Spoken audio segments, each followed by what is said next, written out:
It's a vibes. Where's the family? Selah, Shalom, another place, yeah? Big up to the family.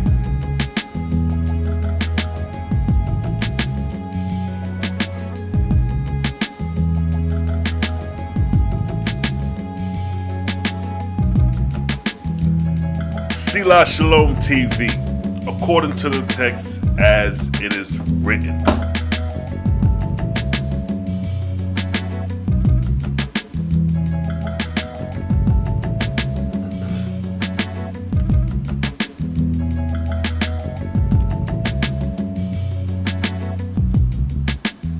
Yo.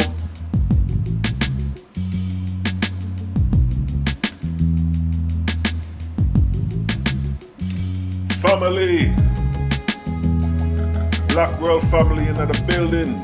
Salute, respect. Big up yourself, yeah? That's how we move, you dig? Mic check. Live and direct. Your boy Selah Shalom, another place, you know? What it do, family? Yo, I just decided to get on. I got a couple documentaries I'm working on. I'm gonna have those together soon. I just decided to get on and freestyle, just chop it up with y'all for a minute. No particular topic at hand. You know, just flow with the spirit as it goes. And you know how I like to do my thing. Start off my vibes. Because it's a vibes, you dig? Yes, I. Black World family into the building. Cheerio. As we get the herbal essence started. You know what I mean? You know how I do. Positive vibration. Still. Exposing these false gods forever will. As long as the people is bound to these deities, we're going to always expose these false gods. You know what I mean? Because these false gods is detrimental to your salvation. Your salvation is in the hands of another person. The only one that's capable of saving is the Creator. True salvation is of the Creator. But you got these deities that want to claim salvation for your soul. They want to make the claim that you got to go through them to get salvation. You dig? The Creator is the only and true Savior. But that Creator can send prophets, messiahs, and messengers to help save and redeem the people. But the Saviors are not to be worshipped. See, y'all been taught to believe that you got to go through Jesus or Yeshua to get to the Creator. Nah, you got a direct link to the Creator. Jesus, Yeshua, was trying to get you back following the ways of the Creator. Now the New Testaments, the amalgamation of the text, the compilation of the text, Matthew, Mark, Luke, and John, it's some conflicting verses. Because in one breath they say the Father is an I, you know, you can't get to the Father through me, and in another breath, it's like, yo, you got a direct link to the Creator. So why would you call on a middleman when you can go straight to the plug? But you've been brainwashed for 2,000 years to believe you need Jesus in order to get to heaven. Jesus came to show you the ways of the Creator, get you back on track so you can save your own ass. What the hell Jesus looked like returning back and carrying up millions of people on his back? How that's gonna work? This one man got all that burden on him. But you've been taught you gotta go through a middleman to get to the Creator.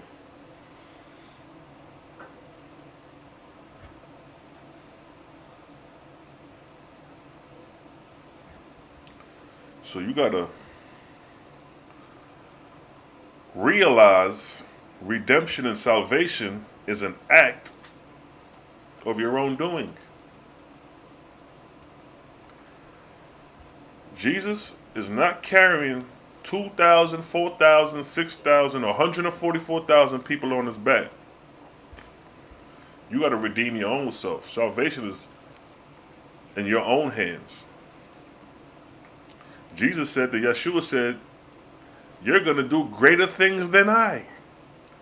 If Yeshua saying you're going to do greater things than him, what does that says right there? Why would we need him to get to the Creator if he's telling you you're going to do greater things than I? See that?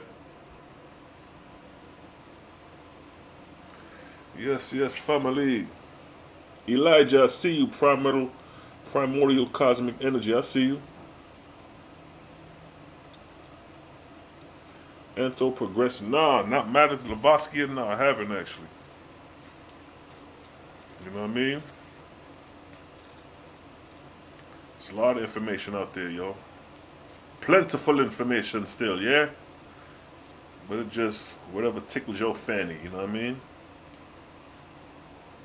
People are Christians because that's what they chose to be. That's what fits their belief, what they think is true. Muslims, they follow what they believe is true. The Buddhists, the Hindus, everybody follow what they believe is true. But the only time we can determine which is true is when we have the doctrines come together and weigh it on the table, weigh it on the scale to see which one is making sense. So if we read the Bible and the Bible is saying, like, you know, woman was created from the rib of man, it's like, I don't know about that one. Then we go to the Hindus, these niggas saying, yo, our gods are, metaphorical gods, elephant heads or seven-headed dragons, and things of that nature. The Nigas, the seven-headed dragons. So you have a whole bunch of different philosophies and doctrine on the planet. But it's just like martial arts. You got a whole bunch of martial arts on the planet. How do you determine which one is the best or which one works? Because a lot of people don't believe in martial arts. They're like, oh, that shit don't work. You know what I mean? That's only in the dojo. Bring that shit to the street. That shit ain't gonna work. You got people who believe that. And you do have people who bring that shit to the streets and get their ass whooped. Black belts and all. Look at the UFC. When you look at the UFC and the martial arts there, they're not doing none of that shit in the dojo. They doing what works. They doing what's most effective. And it always boils down to the basics. Damn near boxing and wrestling and shit. Jiu-jitsu. So it's the same thing with the knowledge. You got to put your knowledge up to the test. Test the spirit. The Creator say test the spirit. Your God say test the spirit. So when your spirit get tested, you can't get upset when the motherfucker question your belief and find a hole in it. You know what I mean? You got to face the facts and deal with it. Yeah, I know about Madame Owaspi. I peeped out some of her works. I ain't go heavy into it, but I peeped out her works. You know what I mean? But they ain't got none on the Owaspi. You know what I mean? They ain't got none on the Owaspi. Because even in their works, they're still dealing with a certain level of knowledge.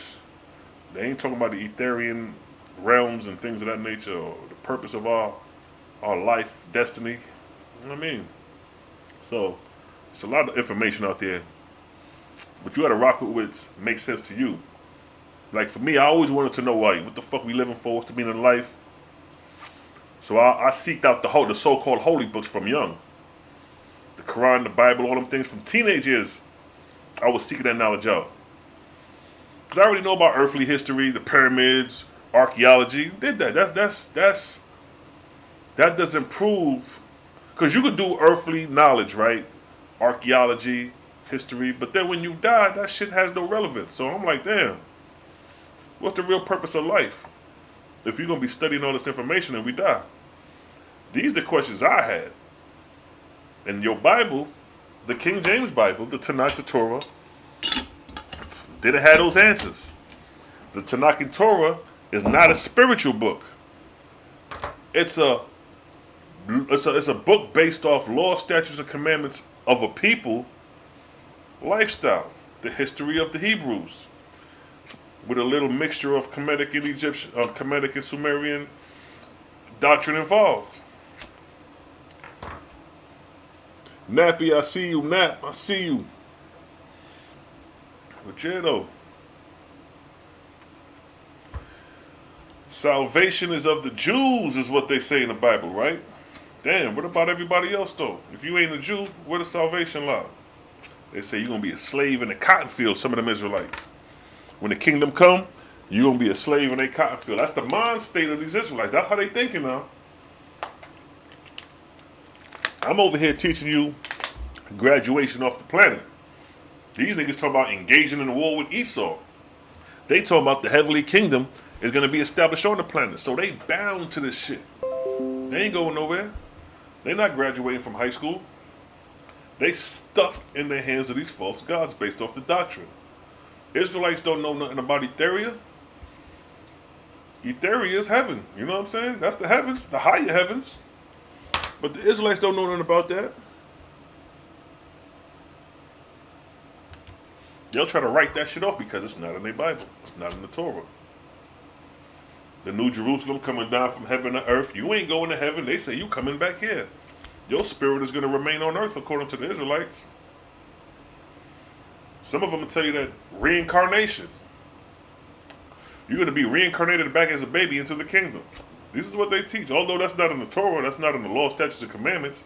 Nowhere in the law, statutes, and commandments talk about a kingdom coming down from heaven. Nowhere in the law, statutes, and commandments talk about the kingdom of God is at hand. That's not in the law. But y'all waiting on that shit though. Y'all waiting on a kingdom to come from heaven that is not based in law. So what does that tell you? The law is not everything. The law is rudimentary laws. Those are basic civil laws. Thou shalt not do this. Thou shalt not do that. That's like a kid. Just like you giving rules to a kid to teach them responsibility and to teach them mannerism and to teach them how to be responsible. That's what God is telling the Israelites. All right, I just brought y'all out of 400 years of captivity. Now I need y'all to live civil. I need y'all to don't kill each other. Don't covet your neighbor. Don't steal from your neighbor. Ain't none of that spiritual. That's basic community living laws. The Most High, according to y'all, he didn't reveal to Moses the heavenly kingdom. He didn't reveal to Moses the title and ranks of angels when Moses got the laws. Moses came back with laws. Physical laws, not spiritual laws. Physical laws. But that's what was needed at the time for Israel. These are nomadic people coming out of Egypt, a high-ranking civilization. Egyptian had preschools. They had schools for the priests. You know what I mean? They had places of education and learning. That's what the Egyptians had. That's what the Israelites were subjected to. But when they left there, Moses came back with some law, statutes, and commandments. The same law, statutes, and commandments you could find in the Egyptian lifestyle, you had to get from a god when it's already like thou shalt not kill, thou shalt not murder. That's in the laws of Ma'at. You know what I mean? So it's not like Moses came with anything new. He didn't come with nothing. And when you read those laws of Moses, ain't none of that new. You can find those laws played out in ancient Egypt. Moses was learned in the wisdom of the Egyptians. So it's not too far-fetched that Moses or God, it's not that far-fetched. You know what I mean? To believe that. But God is writing you laws about something you already had and knew about in Egypt. The only difference is that, you know what I mean, you should worship one Lord and not a multitude. Like the Egyptians, they had multitude of deities. What your angel did was like, yo, all right, we're not going to represent a multitude of deities. We're going to represent one deity. Adonai El. Y'all call God El, Elohim. That's a title, not a name. Then y'all say, well, the name of God is Yahweh. But now you put shape, form, and figure to Yahweh because you said God Yahweh or Yahweh God. So that term God has shape and figure attached to it because God is a title bestowed on an angel. So now you done made the omnipotent creator into a deity by saying God Yahweh. You know what I'm saying? God Baal, Goddess Ashtoreth, God Dagon. See, these are titles and names of deities. See that? Y'all, some of y'all, not all of y'all, but my people who follow the Owaspi understand that we know the difference between the deities and the creator, but you have a lot of these followers of the Bible, the Hebrew Israelites, when they realize that, okay, that the God in the beginning is not one God, but a multiple gods, when they come to that realization, they'll try to play word games, the verb comes before the action and all this stupidness, but we're not dealing with word games. We're dealing with what is the identity. Let's take the word God of it. What is the identity of your God? Can we see your God like we see a man? Or is your God incomprehensible? These are the questions you got to ask yourself if you believe this. You dig? You got to ask yourself what type of God you follow. The Muslims will tell you that they don't follow the Bible God. So hold up now. If there's only one God, how we got these different beliefs or these different deities? They'll say Allah is the Muslim God. Then Yahweh is the Hebrew God. Then you got Buddha. The Buddhists, some people worship Buddha. You got, they some Christians, Chinese men, they'll tell you that they worship Buddha. They got the statues of Buddha all over. Thou shalt not have no images and idols of anything on earth or anything in heaven beneath the waters. That was according to your law, not to have graven images. Now let's use that for example. What is a graven image? Anything that has shape, form, and figure is a graven image. Physical or spiritual. See that? Some will say God is invincible, so see, he's invincible so we can't see him. No, he's invincible because it's outside of visible light. But when you enter the realm of heaven or the spirit world, you're going to see him just like you seeing me. So now your God is still an idol, although he's invincible because he still has shape and form in the invisible world.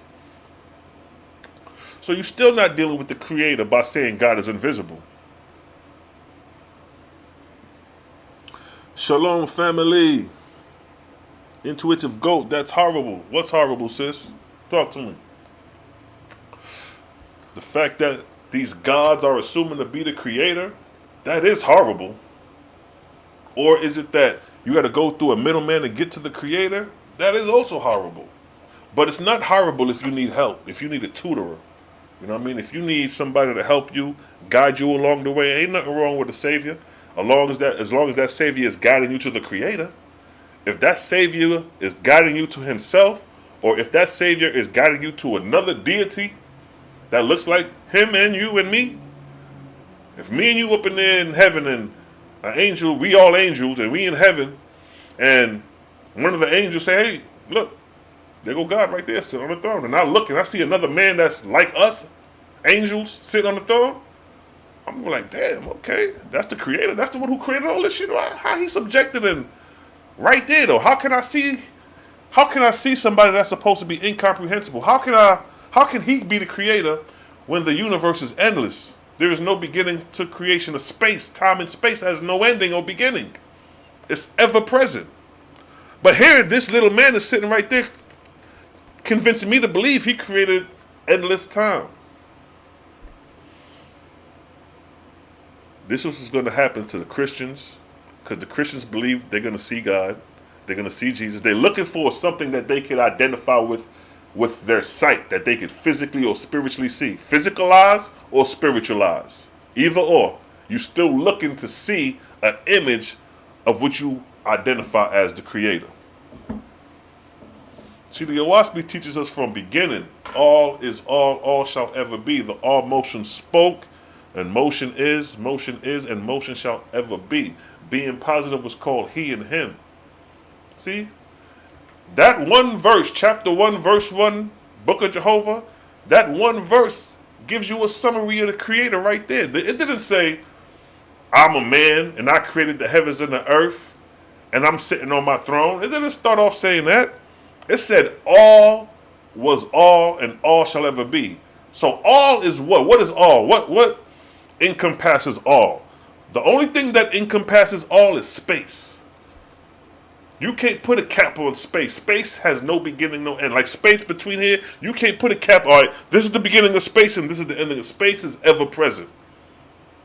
So in the Owaspi is saying that the ever present space produced motion. Motion was his speech. Being positive was called he and him.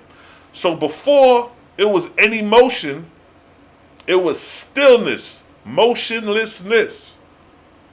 Like gas being still, motionless. And what the Creator do is said, whoo, he blew his breath. It's not like a person standing there blowing your breath like I'm blowing my breath and creation begins. Blowing your breath is symbolic to motion, meaning that now motion is beginning. Who produced this motion? The Creator. Can't none of you niggas make a vortex. Man can't make a tornado or hurricane or whirlwind. Man may have technology now where he can manipulate the atmosphere through technology, but can't no man just sit there and produce a vortex, produce a hurricane, produce a whirlwind. All that is done by the Creator, or what you would call nature, and nature is the Creator. Nature is the physical manifestation of the body part of the Creator. The way you see the Creator is through creation, but you don't worship the creation. We don't worship the sun, moon, and stars. We understand that to be body parts of the Creator.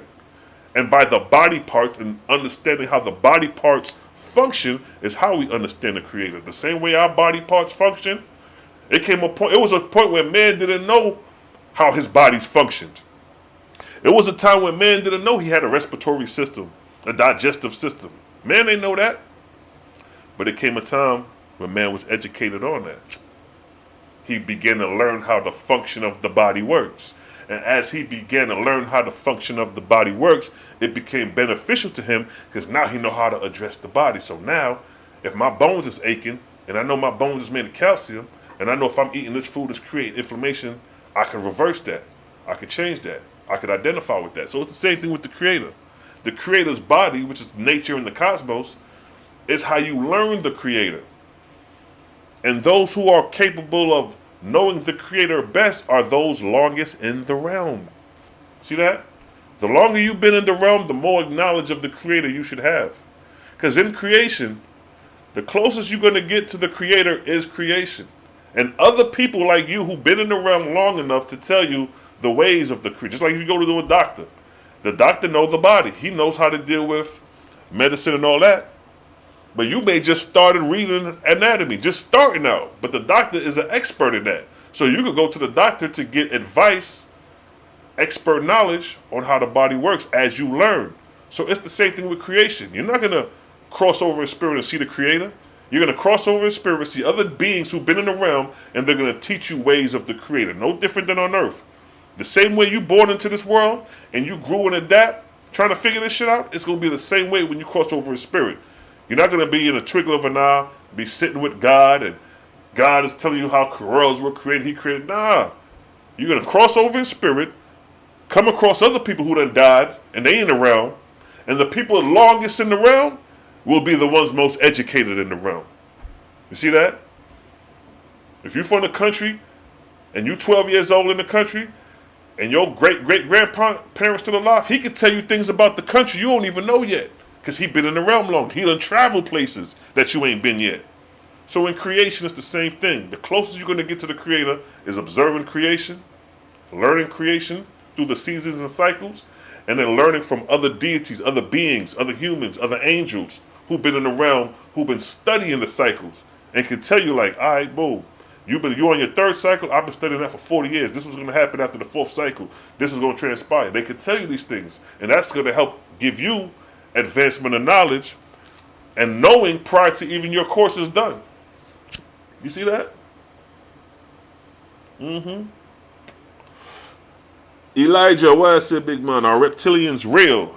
I wouldn't put it past it. You know what I mean? We real. Humans is real. Genetic engineering is real. You could genetically modify anything. You could take a goat and probably make a humanoid if you cross the genes.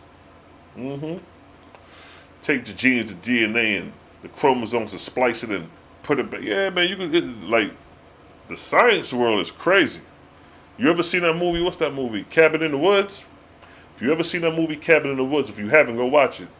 It shows you, like, crossbreed species towards the ending of the show when they, you know what I mean, when they get encapsulated, and they get encapsulated in this box. And they going up and down different floors and shit, getting shoveled around, but they show you like crossbreed creatures in there. Area 51 and all these places where they talk about, you know what I mean, bases underground where they do these experiments. If you look at, what's the guy named Phil Snyder, they killed him in 96 because he brought out the fact that they was doing work over there and some gray, he killed the gray. He talked about it. They blew his hands off and all that. He showed the evidence. He says he killed one. So with that being said, they go your evidence and your proof, although you may not have seen it, but you got people who have testified of seeing what they call reptilians or grays. Levi, I see you, Levi L. I see you, the Vortex. Yes, the Vortex is the essence of creation. Let me tell you something. If anybody talk to you about creation and they don't mention that Vortex first, don't listen to them. Because that's like somebody trying to teach you multiple in division without teaching you adding and subtracting. First, you got to go by 1, 2, 3, 4. You can't start from 2, 3, 4. You can't start from 3, 4, 5. You got to start from 1. And that 1 is the Vortex. That's what I'm saying. In creation, the earth, solid, liquid, and gas. Gas is the fundamental, the rudimentary elements of creation. You cannot have water without the element of gas. You cannot have any molecule without gas first. Gas is the essence of creation. Gas is space. See this? All that my hand doing, that's gas. Invisible to the naked eye. Oxygen, nitrogen, all that's right here. But the creator will put this motion on that motherfucker right here, that vortex. Spin that shit like this. It's like a tornado in nature, just like a hurricane. These are the examples in nature of the essence of creation, the vortex. You see that? So when Jehovah says all was, all is, and all shall ever be, and motion was, and motion is, and motion shall ever be, being positive, being he and him. So that's showing you right there that the creator is ever present, incomprehensible. He encompasses all. And once he put motion, once he move, that's the beginning of the vortex. The beginning of the vortex, the motion that is given, which begins the vortex, that's the essence. That's where everything starts. Before there is light, see, light is a product of manifestation. Light has to be manufactured. You just can't have light. You see that? Like this lighter. I can't just say, let there be light, and this lighter gonna do this. This lighter is a manufacturer. It has to be manufactured. So if you're looking at the sun in the sky, it follows the same protocol. That light had to be manufactured before it had to be manifested. So what manufactured the light? The vortex. The vortex. The vortex is responsible for producing celestial bodies. What is a celestial body? Sun, moon, stars, planets, comets. Those are celestial bodies. And the vortex is responsible for creating each one of those. So we wouldn't have a planet if it wasn't for the vortex. We wouldn't have a sun if it wasn't for the vortex. When you see the sun rise and you see the sun set, or when you see the sun rise, then it go to high noon, then it set, that's due to the vortex. The vortex is keeping shit in motion. Just like an atom cell. Look at the oxygen atom cell. You have the proton and the neutron in the center, and you have the electrons spinning around the center. It follows the same rules based on atomic structure. An atom is a solar system. The center of the atom represents the sun, and the electrons represent the planet. So the carbon cell, 666, 6 electrons, 6 protons, 6 neutrons. Those 6 electrons that's riding on the outer, those will be your planets.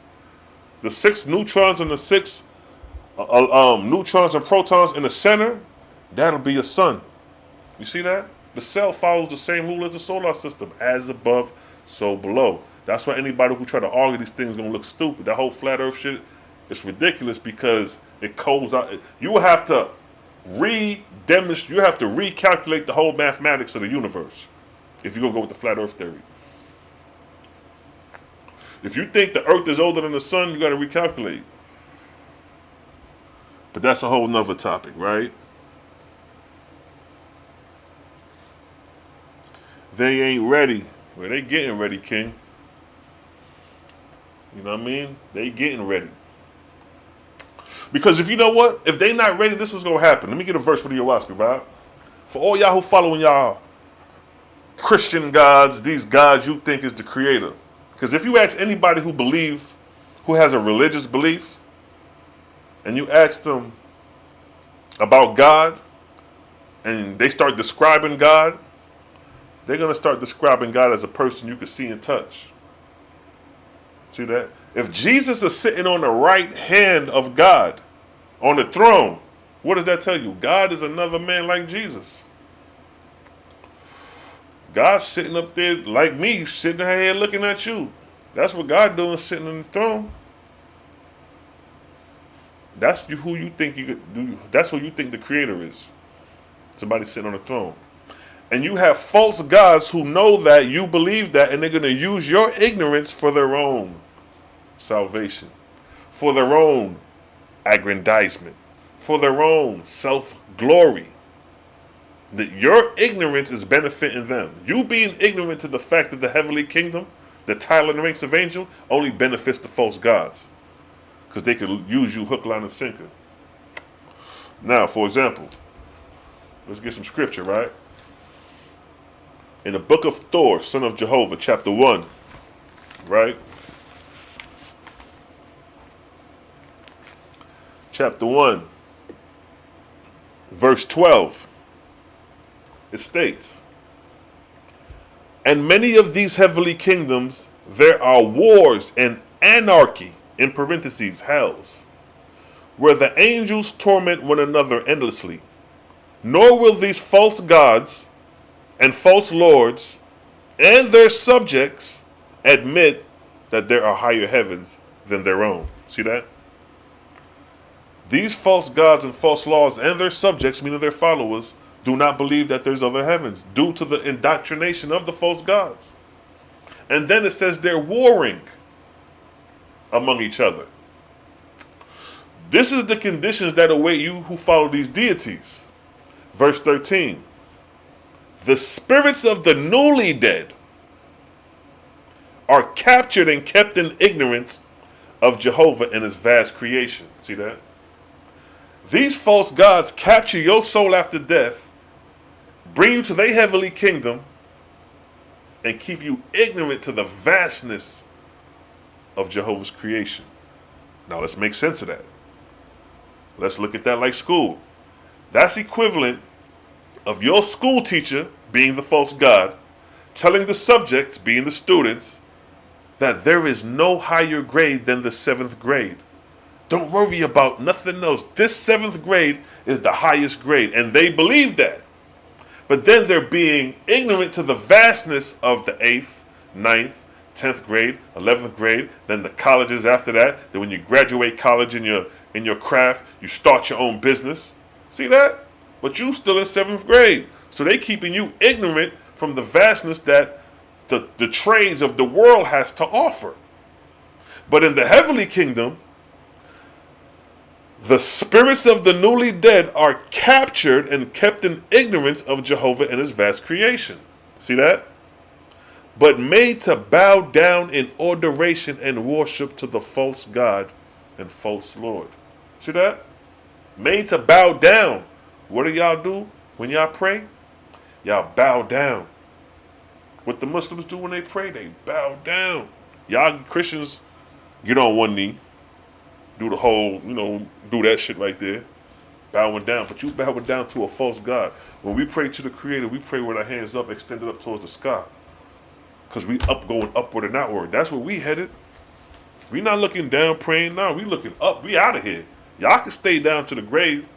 So with that being said, it says that, but made to bow in adoration and worship to the false gods and false lords.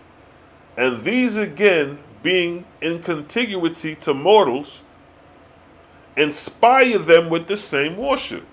So now, here's how the spiritual world is affecting the physical world. Because they said that they inspire mortals with the same belief system.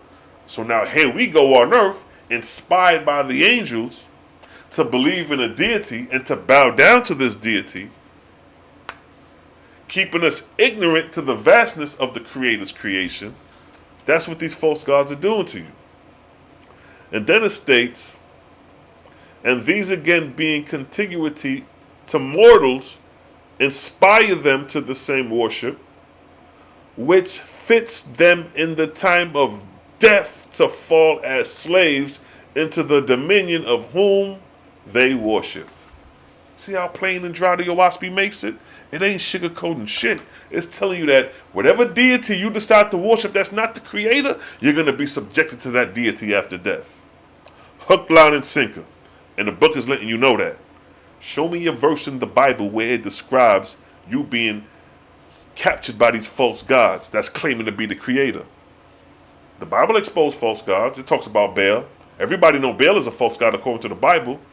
But you don't know the in-depthness of what these spirits do or these angels do to capture the souls, to keep you in ignorance, to have you believing in them. They already got you because you believing in the deity.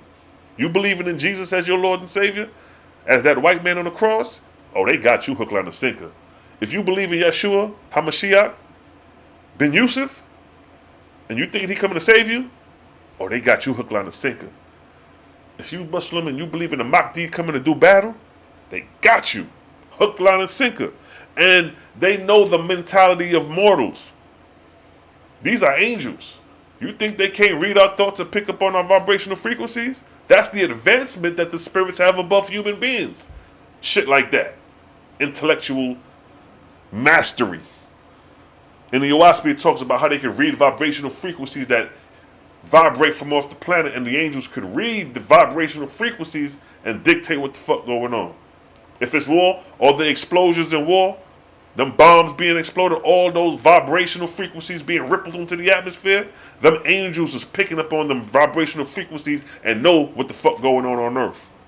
Oh, that was a bomb. That nigga just dropped an atomic bomb. They in the heavens feeling the vibrational frequencies ripple up through the atmosphere, and they're like, oh, man just dropped a nuclear bomb. They ain't nowhere near the site. Just showing you the intelligence that the angels have over corporeal beings. So while we thinking ain't nothing going on in the cosmos, they fully aware of what's going on with us and our own destruction and demise. And our own destruction and demise is based off these false gods. Because if you worshiping this God and I'm worshiping this God and he worshiping that God, eventually that shit gonna clash. Because your belief system gonna clash with mine. My holy day may be a day that you considered not holy. You know? So these is where the doctrines will clash with the false gods. Because like the verse started off, it stated, and many of these heavenly kingdoms are wars and anarchy. See that? They at war. Why are they at war? Because they have a divided doctrine. Their doctrine is divided. They not united.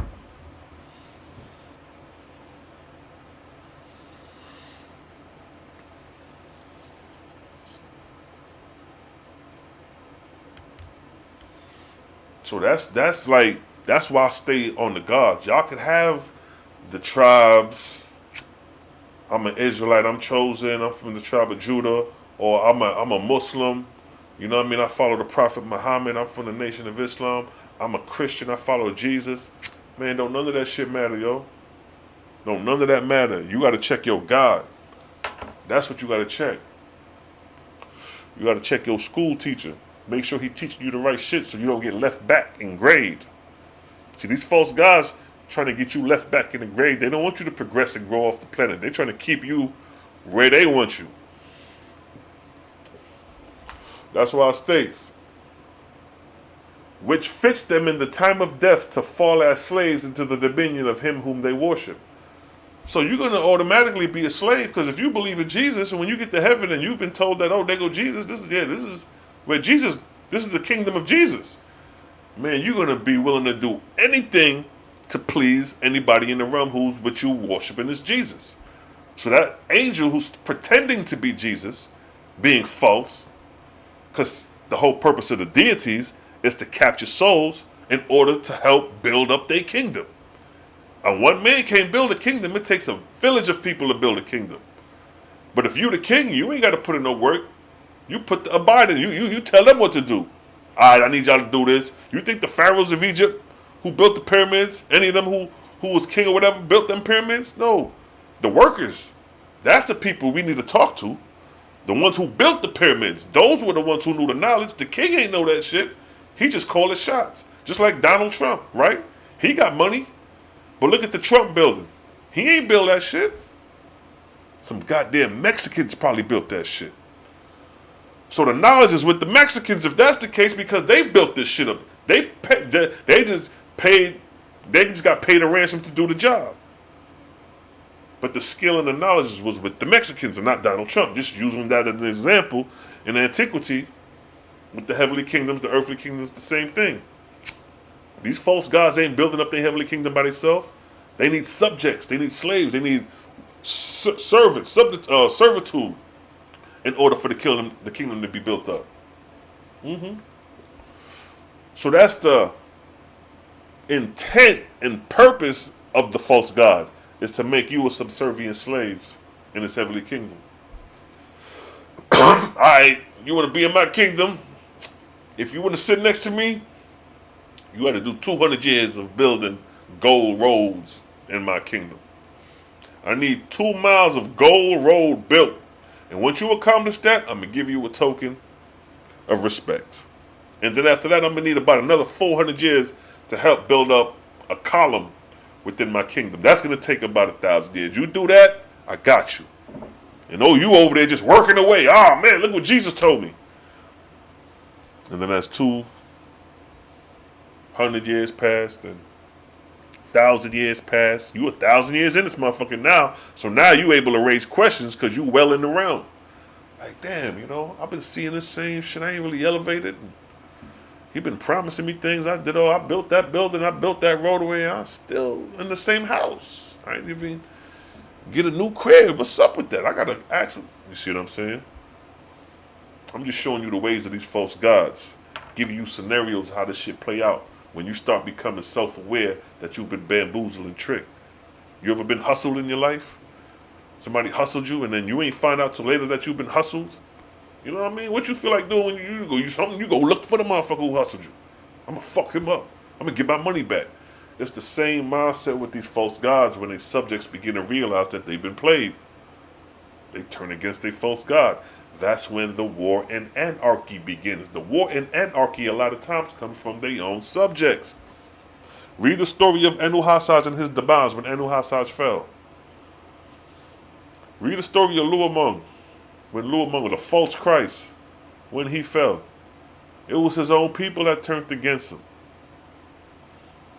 It was their own people, just like today, it's your own people that kill you. Your own people that take you out. Jesus said a prophet is not respected in his own town. It's your own people that's going to turn against you if you fucking fake. If you promoting some goddamn lie and you got people believing that shit and you know it ain't right and exact, it's only a matter of time for that shit kind of light. And niggas can pay your ass a visit. And then verse 14 says, the wars in heaven have inspired mortals to war on earth, so that all around the world, everlasting battles was going on. Ain't that what we got going on right now?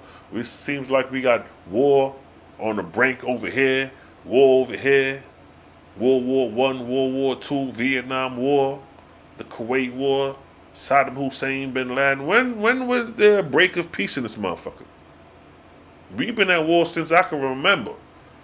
Nigga was born into war. The Cold War, the Korean War, the genocides in Africa, the African wars amongst their own, all this amongst their own people.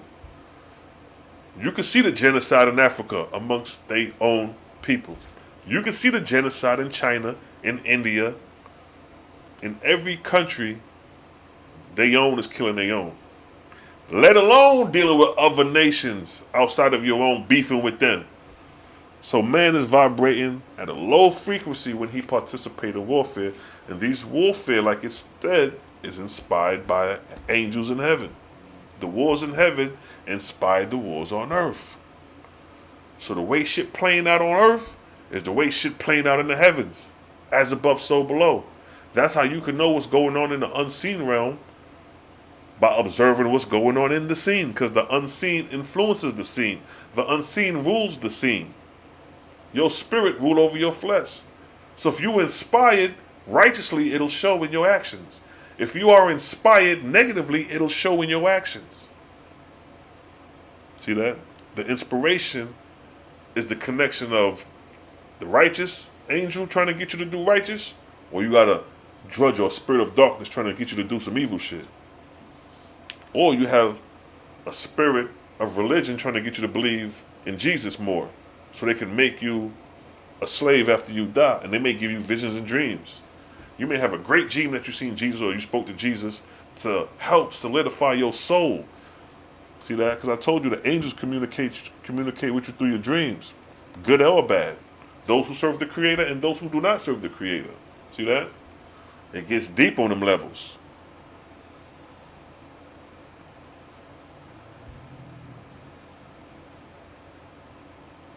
Right. That's why I like my spliff. You dig? Y'all worrying about a goddamn spliff, and you got false gods over here capturing motherfuckers for hundreds of years after death. Fuck out of here. You dig? But now, what happens is that when you have false gods ruling, sometimes this is where the etherian angels come in at. And their duty is to capture the false gods and set them cats down and bring system and order back to the heavenly kingdom. That's the duty the etherians do. That's the reason why they come down. Because a lot of times when they come, their whole purpose is to clean shit up. Let's get this shit back organized. Shit ain't going right. If the police can't handle the job, nigga, the SWAT team gonna come in. You know what I mean? SWAT team can't do it, then military gonna come in this motherfucker, right? Military like the etherian angels. When they come through, they coming through. They coming to clean house. See what I'm saying? Police can't do what the military do. So the etherian angels, when it's time to clean house, they'll descend down to the realms of the heavens and the earth, and they'll start cleaning up the hell, Joe. They'll start breaking up. Just imagine it's a war going on, then somebody else will start disbanding the war, just disbanding both sides, capturing these motherfuckers and taking them, holding them until it's time for judgment. And judgment meaning that you have to be sat down and given the reason why you doing what you're doing. So the subjects of the false gods are rounded up and captured and set over here. And then when they get to the false gods who created this initially, they'll bring them to the judgment, to the courtroom. When these false gods get judged, it's like they're coming into the courtroom and God is the judge sitting on the throne. And these niggas got to confess the reason why they did what they did. Nigga, why you do that? You was with the Creator. You was with true God before you left. Why you leave? Why you do that? Judgment. You're being judged in a court of law. It's the same thing with the heavenly proceedings. These angels are rounded up, sat down in the court. A proceeding goes on. Back and forth the words go on to get to the root of this. And then they're giving a verdict. Boom. This was going to happen.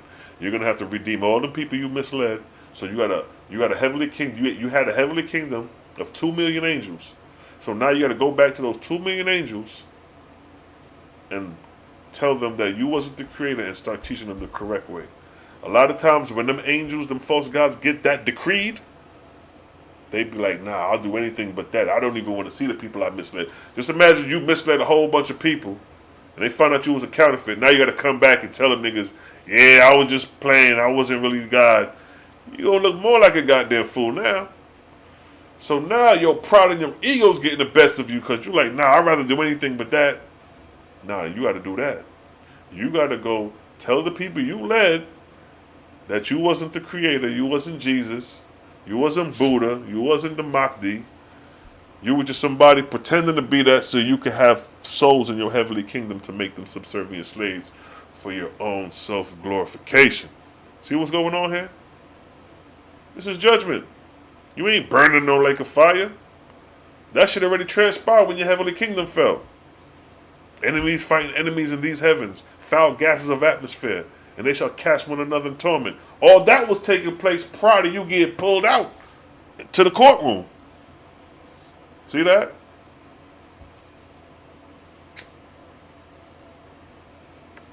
Excuse me as I light my spliff.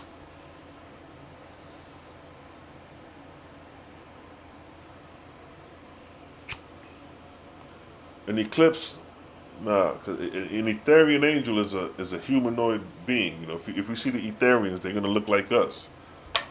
As far as figure, arms, feet, head, torso, like they're gonna have that appearance.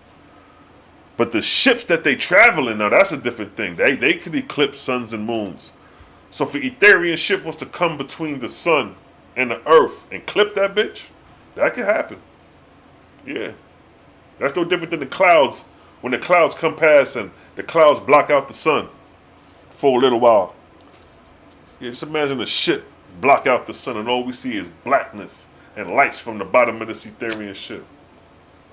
Yeah, yo. The angels travel in UFOs. The angels travel in UFOs the same way we travel in vehicles. We got cars, we got motorcycles. You know what I mean? Not only do we got cars, we got variety of cars. Mercedes, Toyota, Honda, GMC. Look at the variety of vehicles we got.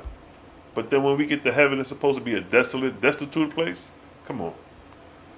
The unseen inspires the seen. So if we got these inventions on the physical plane, just imagine the spiritual inventions that they have up there. Just imagine the vehicles that they pushing up there in spirit. Let alone, you could teleport. You could be standing here thinking of being over there and be there. Although it's a limitation to that realm as well. You just can't think of being on the goddamn next part of the universe. No, it don't work like that.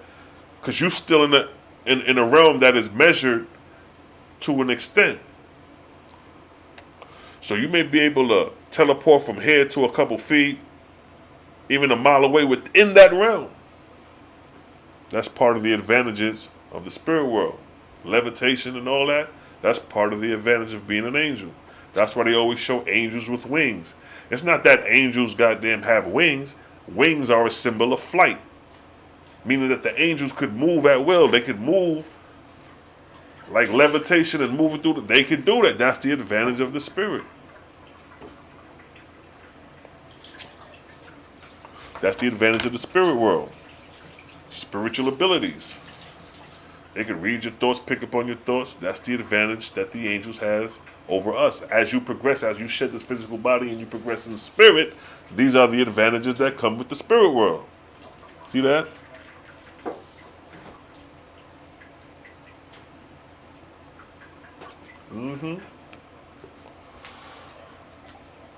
So yeah, the earth is arranged a certain way. You know, the earth is the bottom of the pit.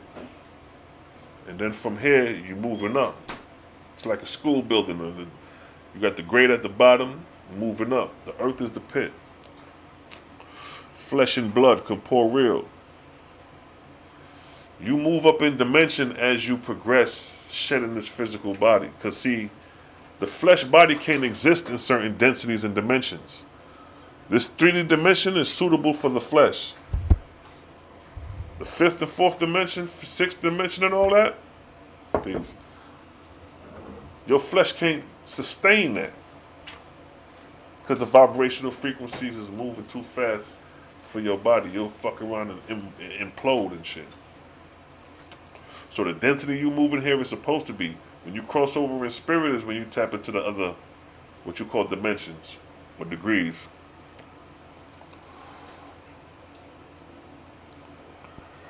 So that's that. On a dimension thing, you know what I mean? Dimensions is based off vibrational frequency. So I remember Delbert Blair said we enter in the 4th dimension, the 5th dimension. That's more metaphorically speaking, because when you enter these dimensions, you wouldn't physically exist no more. Because these dimensions move at a vibrational frequency that'll cause the body to erupt. That's like your heartbeat. Your heartbeat is moving at a certain pace. If that shit move any faster than what it is, that shit gonna explode and you gonna die. So we can't exist in those realms of the fourth and fifth dimension, or those, because those realms are realms that exist outside of the flesh. See that? You could communicate with those in the realm, unless, if they want to come to you and holler at you. But then you got to question the intent. If an angel came to me right now, I'm like, damn, you an angel. I can't believe it. Amazing. But what's your intent? Why come to me? Why me? You know what I mean? If you don't say something like, I got a mission for you from the Creator. I'm like, who was the Creator? And then you got to explain. I'm not about to just believe it. Owaspi say test the spirit. The Bible say test the spirit. And that's where y'all mess up at. Y'all think testing the spirit means testing other people's spirit. No, you got to test the text. Test your Bible. You test the spirit of the Bible, and you may find out that God not right and exact. But the term saying test the spirit is right and exact. You got to question that. And G, I see you. Family. Wilson, I see you. Sharice, how you pronounce that? Miles, Lance, I see you. Peace, God. Peace to the gods. Peace to the gods and goddesses. The gods and earths. You know what I'm saying? People checking in. I see y'all. We just over here dropping knowledge, you know what I'm saying?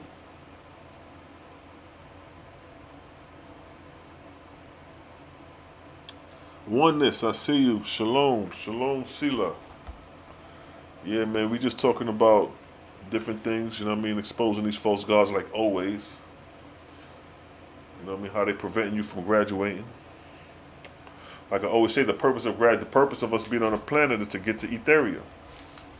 So let's read that, for example. I'm always read that. I'm always go back to that to remind you every time what the hell we here for. A nigga just ain't sitting up here wishfully thinking, wishfully reading. We got purpose and intent behind what we doing. So the book of Jehovah chapter 2 verse 2 states, Jehovah said, I created the earth and fashioned it and placed it in the firmament. By my presence brought man forth a living being. A corporeal body, a physical body, a flesh body, gave I him that he may learn corporeal things, or natural things, right? And death, now death, when we die, I made that he may rise in the firmament and inherit my etherian kingdoms. So death was made that we can rise in the firmament and inherit the etherian kingdom. To inherit something means it belongs to you. But look what it says here, what the false gods do.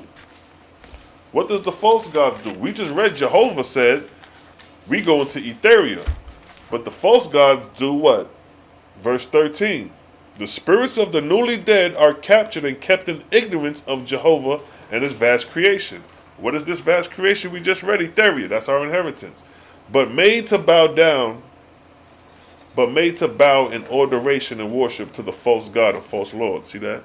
So you made to bow down to these false gods. That's their purpose. Like just how I just read the purpose, Jehovah said it's for us to reach etheria. If you worship these false gods, your purpose is to bow down in adoration to them.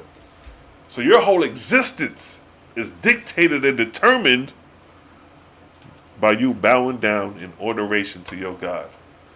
You're going to be one of them niggas saying, holy, holy, holy, holy, holy, holy, holy, all around the temple all day. Just saying, holy, holy, holy, holy, holy, holy. In the book of Revelation, when it says that about the creatures, the 24 elders, you want to be that? That's what the false gods are saying right here. The spirits of the newly dead are captured and kept in ignorance of Jehovah's vast creation, and made to bow in adoration and worship to their false gods, their false lord and their false gods. And these again, being contiguous to morals, inspire them to the same worship. So they already got their own bullshit going on. Now they come down here interfering with morals, interfering with human beings to get us on board of their bullshit. We get on board with their bullshit. Now we down here worshiping and glamoring and prostrating before idols, before gods. Oh, that God over there is not our God, yo. We got to kill them off. We chosen. Oh, the oracle just said that we the chosen and we have the right to go kill off those people and inherit their land because our God said so. See how that plays out? See that? When Israel went in the land of Canaan to kill off the Canaanites to inherit the land, you think that came from that? You think that order came from the Creator? No. That order came from a false god that inspired the Israelites to go into the land of Canaan and start killing off infants. Don't let me get it. 1 Samuel 15, chapter 15, verse 3. 1 Samuel chapter 15, verse 3, where God tells them to go kill off infants and sucklings, ox and kettle. What the fuck ox and kettle got anything to do? What did they do? They don't even speak language.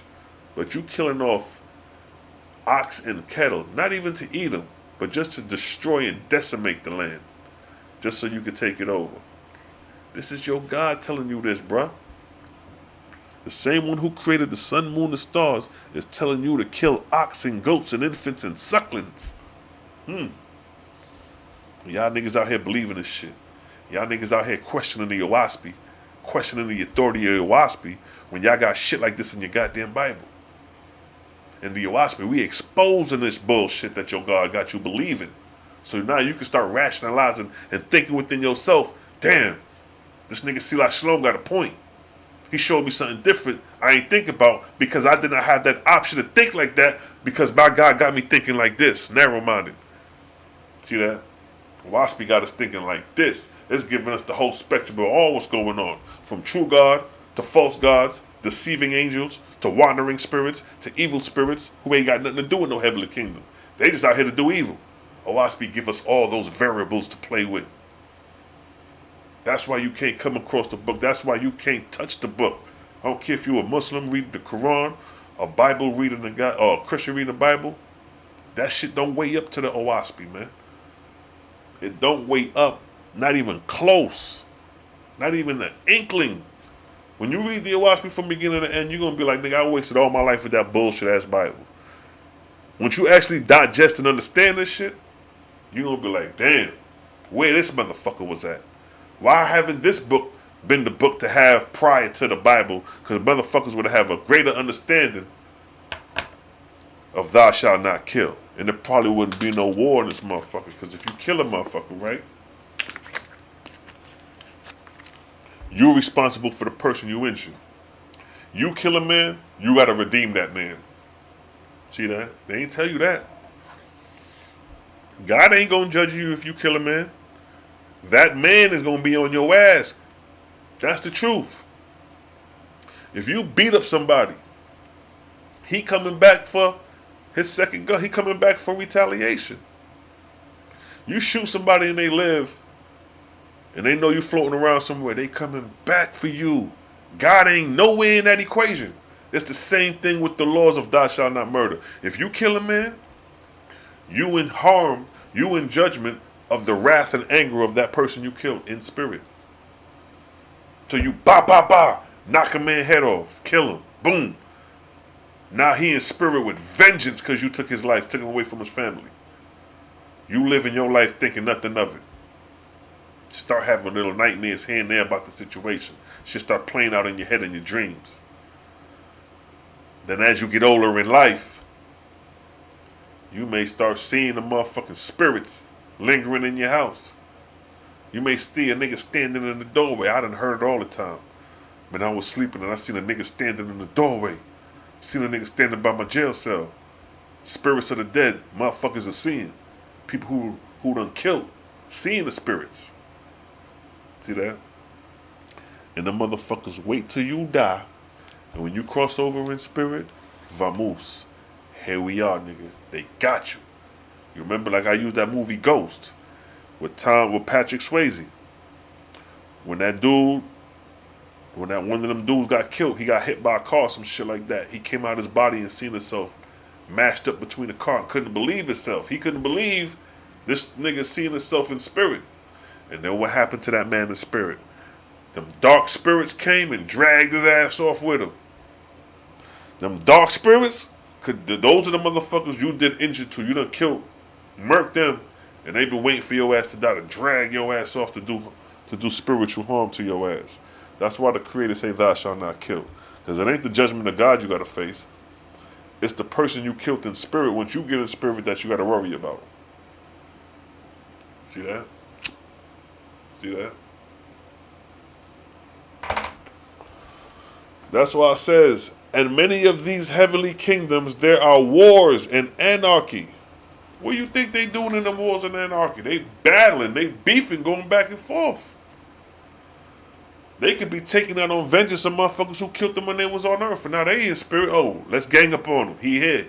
Think about the slaves that got hung on trees and massacred and killed. In great number that we hear about. Right? And now Master done came in spirit. Master done lived his whole life till 80-something. And when he was in his 20s, he was out there slaying slaves. Slave master out there killing slaves. 20, 30, 40, killing slaves. 50, killing slaves. But by the time he reached 60 and 70, or 60, he may start rationalizing within himself about how many people he done killed. He's starting to near death. He's starting to question. He's starting to become fearful. The slave master now. Slaves done died 20, 30, 40 years ago. Now it's his turn to die. And when he cross over in spirit, all them slaves he done killed, just like in the movie Ghost, is going to drag your ass into motherfucking Haiti, nigga. And they got you. They're going to do spiritual harm to your ass. That's what bewaits you if you engage in warfare.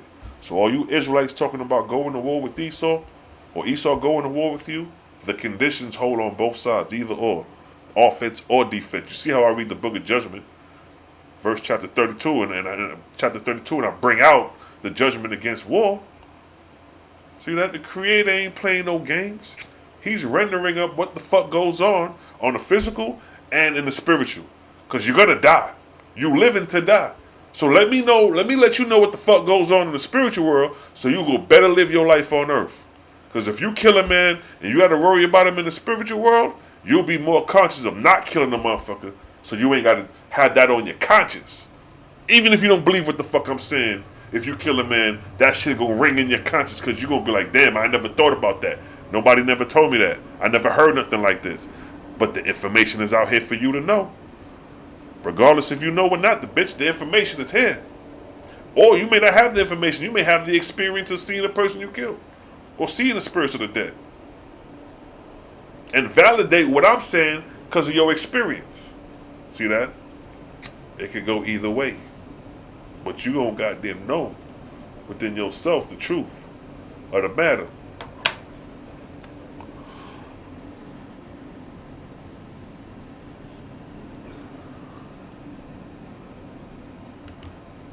That's why they want blacks to let slavery grow. Yeah, they probably seen all type of slaves goddamn lingering in the motherfucking plantation.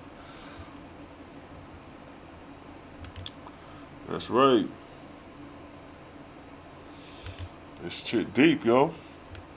Owaspi is a spiritual book because it talks about spirit. It talks about what takes place after death based off certain living conditions you lived on earth. Like basic instructions before leaving earth. That's a good acronym for the word Bible. It makes sense. Because according to your Bible, the King James Bible, right? Basic instructions before leaving earth, but they ain't no spiritual explanation to why these basic instructions before leaving earth are even relevant. But like I said with the Owaspi, we have a direction, we have a purpose. We have an inheritance, free of charge. Your false gods may charge you a token for his heavenly kingdom, but in the etherian realms, free of charge. You see a nice ass mansion, oh man, how much this shit cost? I would love to live in there. The etherian angel's gonna be like, brother, free of charge. Go ahead and set yourself up wherever you want.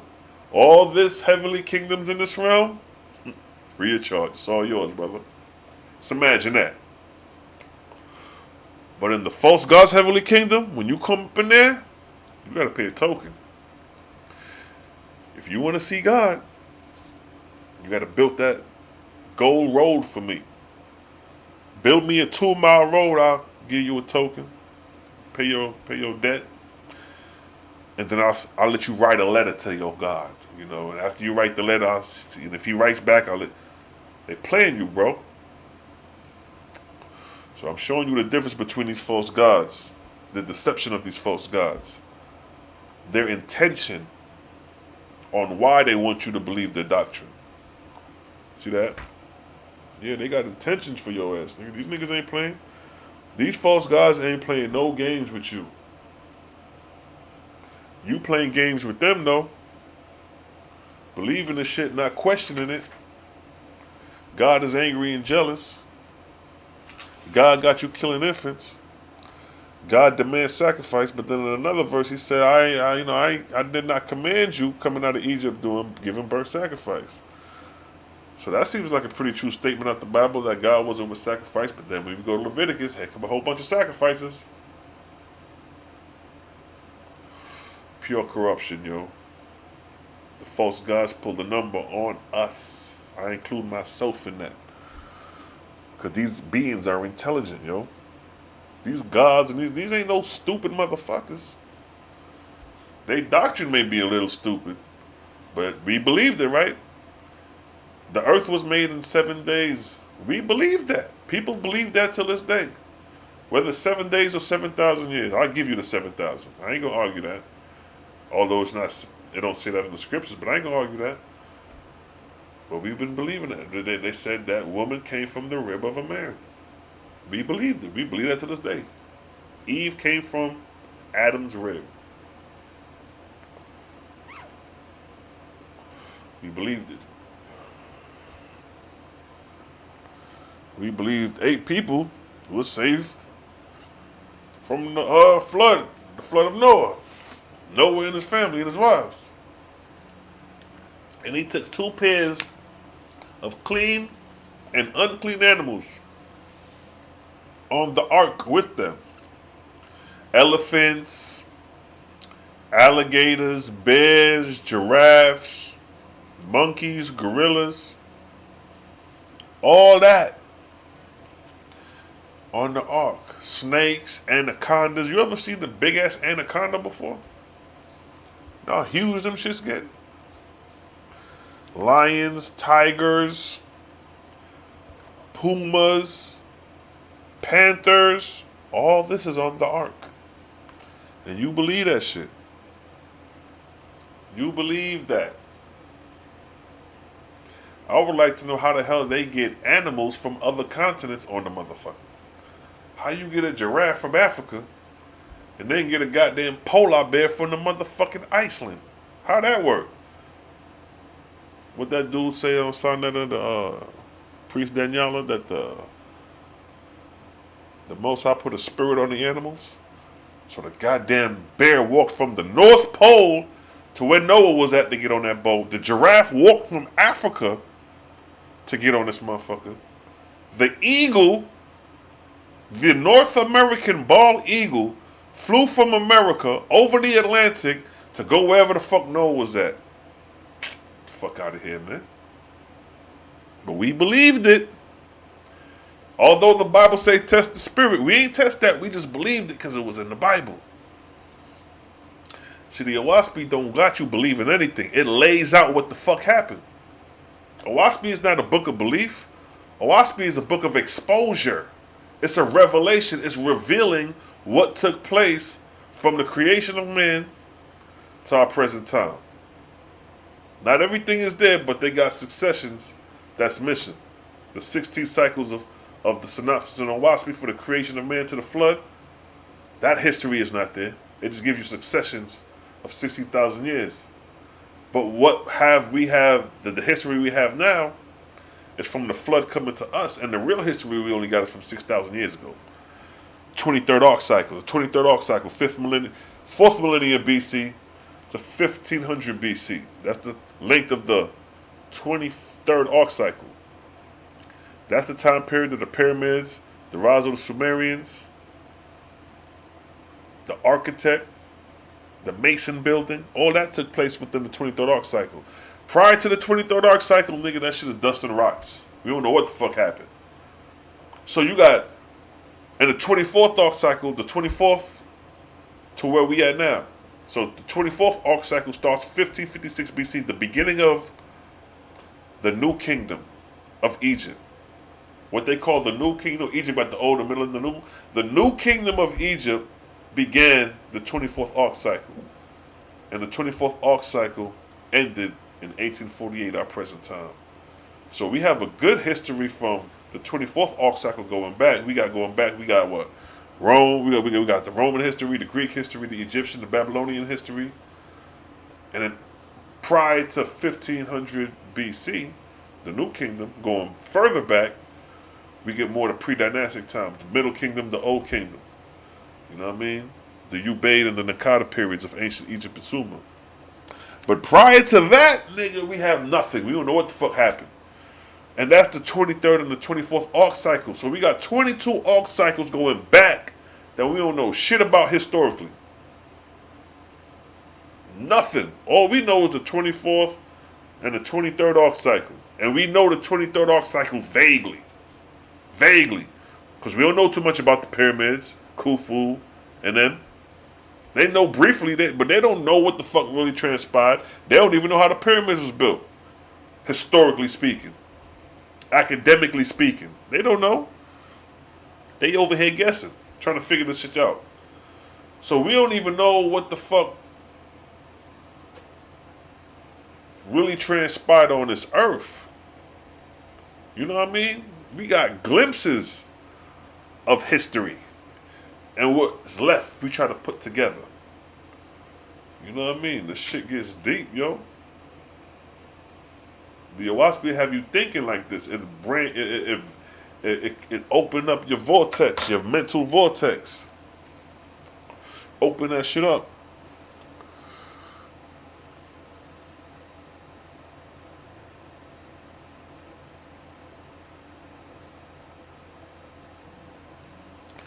Yeah, see the Bible, you know, see it's still a good thing to know the Bible.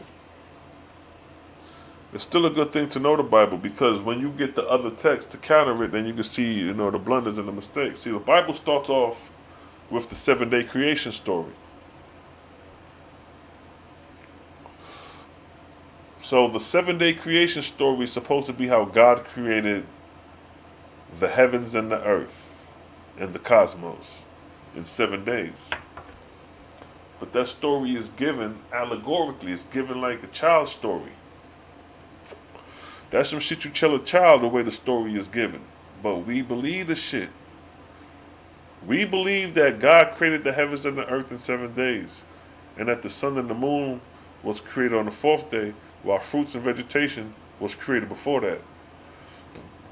We believe that. If you ask a Christian, do you believe in the 7-day creation story in Genesis? They're going to say yeah. If you ask an Israelite, do you believe in the better sheet, in the Genesis, in the beginning? He going to say yeah.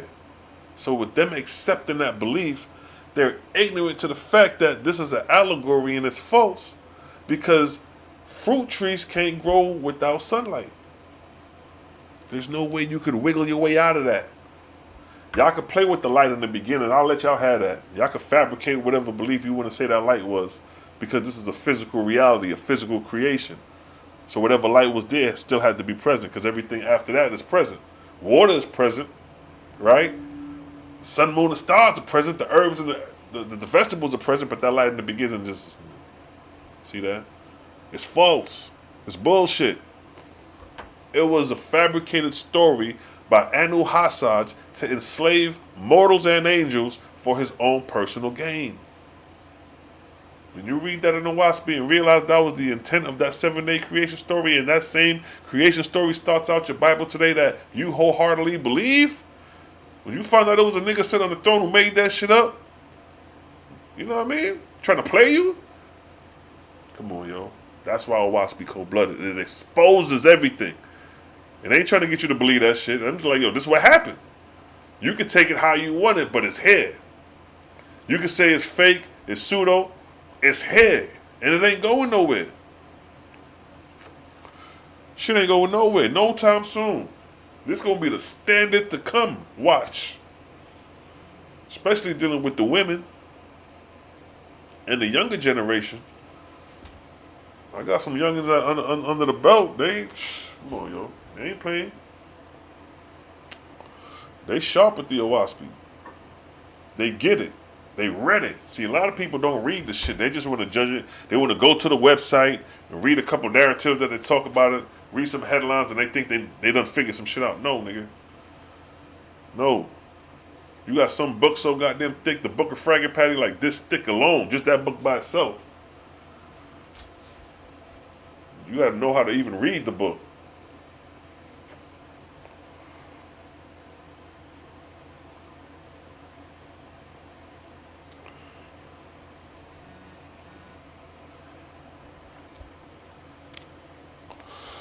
After Luamung was delivered, your other angels set up Christian sects. Well, the Etherians really don't destroy. They just restrain and put things back in order. But see, there's a thing called free will, so they're still responsible for their own actions. They're not the Etherians are not playing like coaches. They put things in order, and it's up to you to make your grades. You know what I mean? You got to sit in class and make your grades. So if these angels decide to break away after being redeemed, so Luamung being redeemed, and he got other people scattered away from his religion, creating other sects, that's just other false gods that's going to rise up in the Cosmon era. Because every era going to have false god. There's not one cycle that a false god didn't rise up. So that's going to transpire in the Cosmon era. You know what I mean? Although the four heads of the beast going to get dismantled, but it still is a duration of time that this shit got to play out. You know what I mean? So like Baal, for example. Baal, he came on the scene literally during the old kingdom of Egypt. Let's say let's put a cap of like 2800 BC, 2600 BC around the old kingdom. And then Baal, he made his way from Egypt to Canaan, then to Rome. And at the battle at Malevian Bridge, 323 AD is when Baal was cast in hell, and his heavenly kingdom was finally destroyed. So Baal ruled from damn near 3rd millennium, 2nd millennium BC up until 323 AD. 323 AD is the signature mark of the ending of the reign of Baal. And it played out through the battle of Constantine and Maximus on Earth. The inspiring hosts of each side, one was on Luamung and one was on Baal. Maximus had the inspiration of Baal, and Luamung had the inspiration of Gabriel through Constantine, through Gabriel.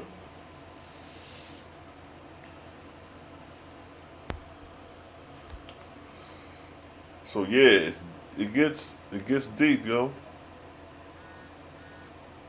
It gets very deep.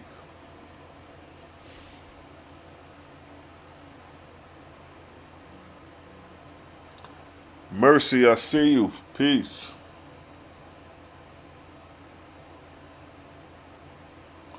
False gods give their angels pitiful homes. Yeah. Exactly. Unless you like even with look how Luamung did Gabriel. Gabriel. Let's get that. You know what I mean? Get that. Luamung and Gabriel. The Godfathers of Christianity and Islam. Luamung, whom you never heard. In Revelation it says he had a name that no man knew. Niggas don't know Luamung. Luamung is now being exposed through the Owaspi. The name Luamung has never been revealed but through the Owaspi. And this man named Luamung is supposed to be the Godfather, the head honcho in charge of Christianity. The Catholic Church and all that. He's the Godfather. That's his foundational establishment on earth. He had inspiration prior to that. Keep in mind, Luamung inspired the compiling of the Tanakh through Ezra. So he had his presence back 450 BC. That's when the Tanakh was compiled, 450 BC, according to the research. So Luamung, 450 BC, over 1,000 years before Constantine, he was fucking with the Israelites when they was over there in Jerusalem dealing with their return from captivity. That was Luam. That was all Luam. Ezra, the Lord God that inspired Ezra, when Ezra in the book of Exodus 1 and 2, when Ezra went out in the fields and fast off flowers. Yeah, I know the story. And the Lord came to him and he rewrote the stories of creation. Yeah, that was Luamung. Luamung was that inspiring angel. And the Owaspi exposed that. You ain't got to like it. You can take it how you want. But it's letting you know this what happened. This what happened. You ain't got to like it. You ain't got to believe it. But this what happened. On some street shit. You ever had, some shit happen, your man, you may have known somebody that was an ill cat in the streets, cool dude, or just a cat that moved a certain way on some soldier shit, a general, and he get murked, he get killed. And when they tell you the story of how it happened, you in disbelief, you don't want to accept it, but that's how it happened. Just like the Owaspi, yo. Luamung is the godfather of Christianity. And he is the godfather of compiling the Tanakh. See that? The Tanakh was compiled. The Tanakh wasn't a book that was a new revelation that was inspired with new words, some new shit. No, it was compiled. The Tanakh was compiled the same way the New Testament was compiled. The same beef that the Old Testament Hebrews got with the New Testament, the Old Testament was compiled in the same manner. The Old Testament was compiled with the Babylonian creation story, which became, Bereshit. What else was compiled, attached to that story? The flood. And then you had the Torah, which was the laws. So you got stories added to Torah. So first let's say it's Torah.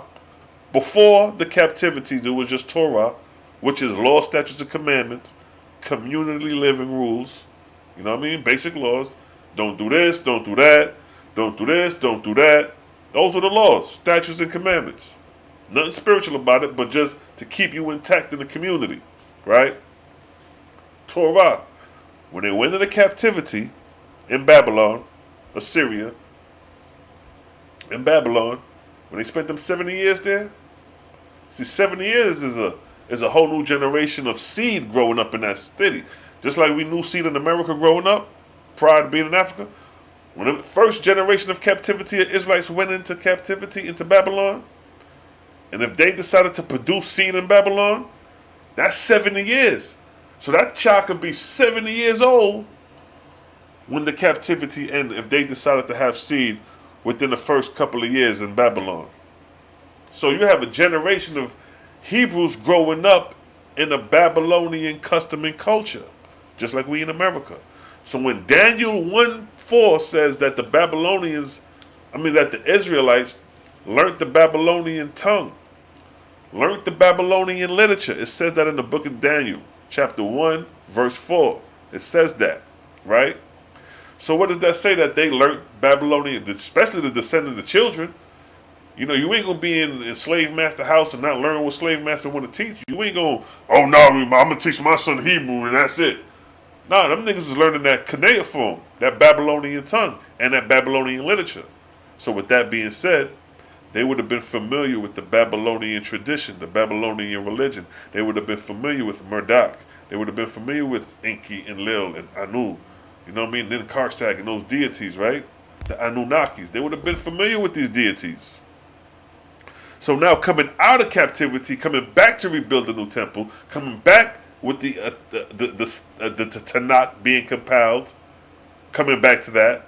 So now 450 BC, when the Tanakh is compiled, what they added to Torah, here's Torah. It was Torah at first. Now what they added was Bereshit, the 7-day creation story, the Genesis.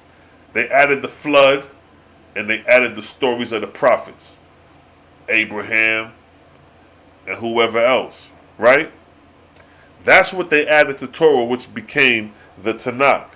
They added Babylonian tradition in the story, because the 7-day creation story is Babylonian in origin. When them niggas spent them 70 years in Egypt, that's what the literature they learned. And when they compiled the Tanakh, they incorporated that in their doctrine, in their Tanakh. Not only did they incorporate it, it started out their story. So this is why I say that the Tanakh is compiled in the same manner as the New Testament, amalgamated text put together.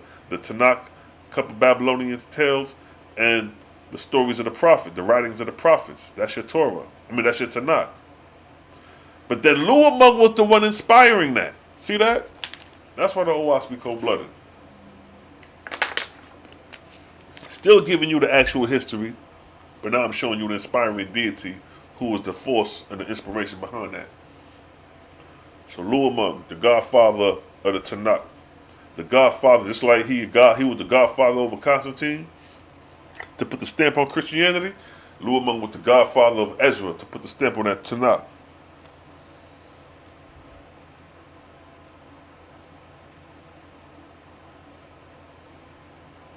Yeah, they strayed.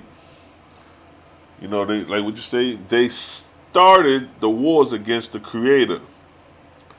They were of the old ways, or because of the souls. Yeah, a lot of the false gods, they for whatever reason they come up with their intentions to do what they do. Some of it be a test. Some of it they just come up with their own plan, like, yo, we ain't doing that no more. This shit ain't working. We gonna do this. And they do whatever they do for whatever reason why they do. So Luamung is the godfather of your Bible, for the most part. You know what I mean? That's what the OAHSPE cold-blooded, Joe. This shit OAHSPE don't take no prisoners. You can take it for what it is. You could be mad at the Irons for them being white and yellow. You could be mad that this shit exposing your false god, Muhammad. It exposes Christianity. It even exposes, it shows you the actual true Buddha. And then it shows you how that got corrupted into a false Buddha. It shows you the true story of Brahma. And then it shows you how the Brahman story got corrupted into false Brahma. It shows you that shit. It shows you the authentic and how the authentic got corrupted. Come on. And the corruption is what you have. See that?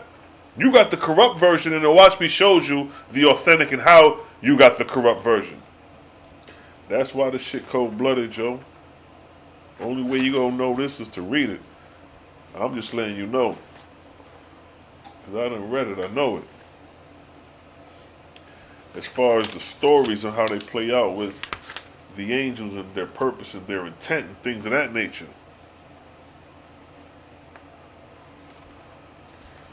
So Muhammad,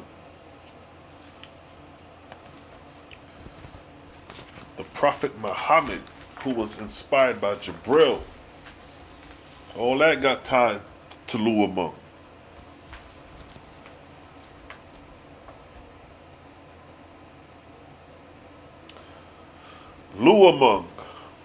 Luamung falsely announced himself the Christ. See that? The Chi in the row, the X and the P, the symbol of the Christ. That's Luamung. The Lord said, behold, it came to pass as had been foretold by Jehovah, by God's Jehovah Son, that the Trinity, the true ones, will all become false gods, because they have denied the Almighty. God said, well, this is true God, not the false God, this is true God speaking, just to be clear. God said, there is but one who is all knowledge. Whosoever angel or God announcing himself to be all knowledge is false in the presence of Jehovah. See that? True God is letting you know that the only one who is all knowledge is Jehovah.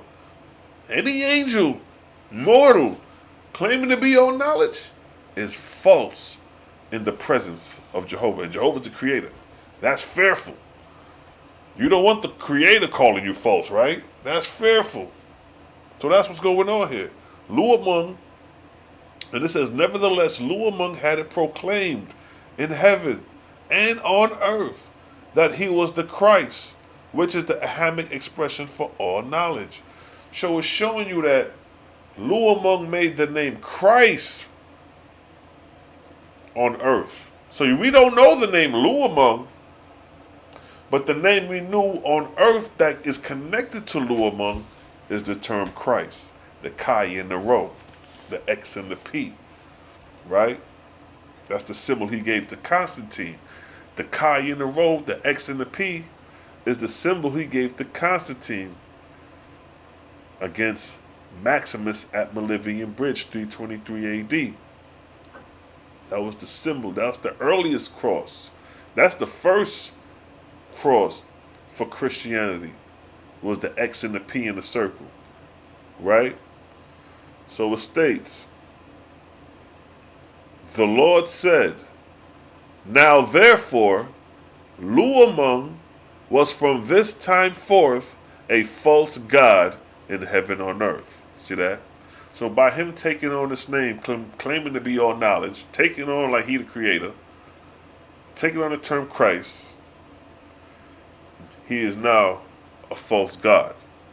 He is recognized as a false god in heaven among true gods and those in service of the creator now that he put on his title. Now, Luamung commanded Thought, his angel warrior in command of his earthly domain. Stop there. Luamung, warrior angel, was Thought. Thought is Gabriel. That's Gabriel. He just have another alias called Thought. Just like how Luamung took on the term Christ, these angels got aliases. So Gabriel, so let me make that make sense. Luamung commanded Gabriel, his warrior angel, in command of his earthly domain. See, the earthly domain was under the inspiration of Gabriel and his warrior angels. So when it was time to inspire mortals to war, it was Gabriel and his warrior angels in his earthly domain under the inspiration of Luamung that they went forth in battle, right? But it says here again, and Luamung commanded Gabriel, his angel warrior in command of his earthly domain, to raise up tribes of warriors amongst mortals. So Luamung is telling Gabriel to raise up tribes of warriors, and it states, and by the inspiration, see, that's how the angels communicate, through inspiration. And by the inspiration of said Gabriel, these warriors were induced to call themselves Christians. See that? Owaspi is showing you who was the godfather of Christianity. Luamung, his actual name in heaven, but on earth he has styled himself the Christ, and we know him as Christ. But we don't know about Luamung. In Revelation it says he had a name written that no man knew. You couldn't say that was Yahshua. We know Yahshua, but we don't know Luamung. So now, it states that God said that man may know this is true. Behold, the followers of Jehovah are not warriors, nor have they ever been. Hold up. It just said that the followers of Jehovah are not warriors, nor have they ever been. So who the fuck was King David? Who was King David under? What inspiration was King David under? Because King David was a warrior. He chopping off heads. But right here it says that Jehovah's followers are not warriors. So it's a lot of shit we think and it's from the Creator and it's not. The Israelites slaughtering people in the name of their God and we thinking that's for the Creator, but it's not. It's from these false gods. They just gained inspiration over the Israelites and got the Israelites thinking they somebody they're not. And it says this. Jehovah said, the mark put I upon man from the time of Cain to the present day, that whosoever rise his hand against his brother, rise his hand against me also. And this mark shall distinguish my servants to the end of the world. Behold, I alone am all knowledge. So right here, Jehovah said, yo, Those who serve me don't practice warfare, bro. And that's their seed. That's how you're going to know who was the seed of the fruit of the seed of your works and your deeds is going to be played out through your actions. So if you're a warrior, you ain't of the Creator. That's the mark he put upon the drunks or the Canaanites, was warfare. The killing of his brother. The killing of your tribal-men. See that? The whole idea of Cain killing Abel, it was the act of killing that was the first sin against the Creator. Taking the life. That's the greatest sin you could do. Is take the life of someone. That supersedes all sins. You don't get no worse than that. So now it came to pass that from this time forth, great success attended the wars of Luabung, for the glory of his heavenly kingdoms. And for the space of 300 years, Luamung gradually gained on Baal. See that? That same Canaanite Baal. And his alliance, both on earth and in heaven. So Luamung is gaining leeway now. But how he's gaining this leeway? Through goddamn Gabriel, because he's his warrior angel. So he putting in that pain right now. And Luamung captured and cast out of his dominion more than 700 false gods and lords. So Luamung putting in some work. They knocked off 700 false gods. Let's keep that on the street. We banging for territory in the hood, and I knocked off 700 drug dealers to take over the block. That's crazy, right? But that's what's going on here in these heavenly wars. They fighting for territory and domain in the lower heavens. So Luamung now is over here knocking over gods like it ain't nothing. And the states.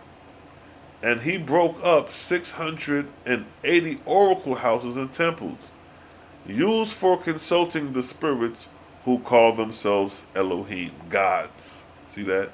Whose only service was to advise on war, conquest, and destruction. You see what I'm saying? Your God got you believing in conquest of war and destruction. The mind of these Israelites is destruction. Yeah, 2/3 gonna blow up a nuclear whatever. Nuclear thermos for whatever the fuck they be saying. That's all on their mind is destruction. Because it comes from their false gods. And in this instant, Luabung is the last false god that gained inspiration over your Bible. You know what I mean? So check it. So that even Luamung's falsity, so the bullshit Luamung doing knocking off these gods, little do he know, he rendered a great service to Jehovah, against whom he was doing battle with. And here's why. For 300 years more, Luamung with upward of 600,000 million angel warriors pursued war in heaven and on the earth. And he had captured mostly all the earthly strongholds of other false gods. Baal, however, still maintained himself in Rome, and as God of the Roman Empire, but under many names. So now the Canaanite God is over the Roman Empire under many names. See how deceptive these false gods is? Owaspi ain't sugarcoating shit. Owaspi is exposing. It's just putting it on the table. You can believe it or not, but it's here. So with that, Luamung is doing a great service to Jehovah. Why? Because you out here battling these false gods, you reducing this shit down to one. So now instead of having a multiple of false gods, by you in your ignorance defeating these gods, you're reducing the concept of God down to one. See that? So now it states, God, son of Jehovah, said, now behold, even Luamung, the false god, bewailed the wars, and he also bewailed his own doctrine. See that? Luamung cried out in his despair, saying, to whom shall I pray, O thou Holy Ghost? So he made up the Holy Ghost. Thou shadow, thou nothing, thou void. Shall I say, oh, thou all nothing? So he fucked up right now. He don't know who to call upon. He lost his connection with the Creator. And that's just basically what he's saying right there. He just confessing his soul out. Like, who the fuck should I pray to? What I must pray to? Nothing. He fucked up. So it states here.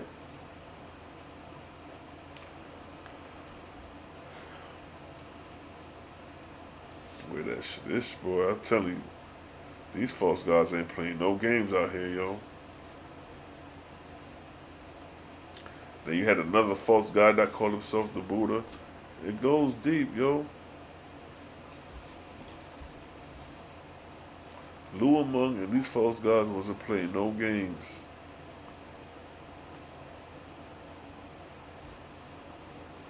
Yep. And like I said, Luamung is the one who inspired Constantine. When Constantine had that vision, it was Luamung behind the vision.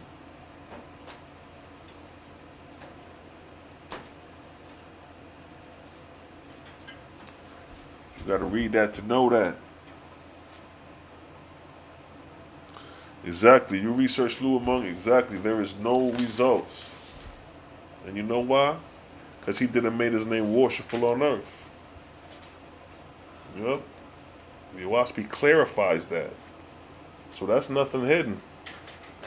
That's nothing new. That's nothing like, oh, you got one up on us. No. Yep.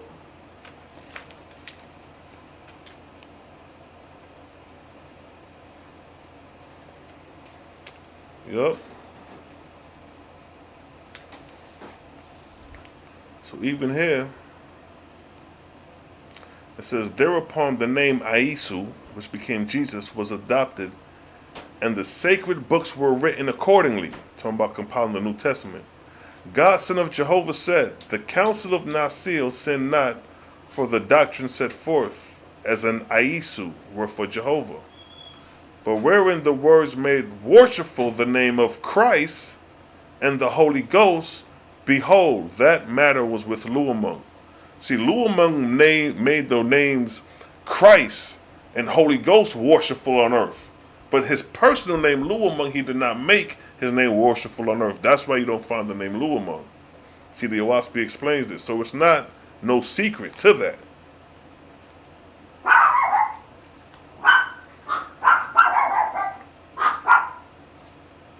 So yeah. Yep.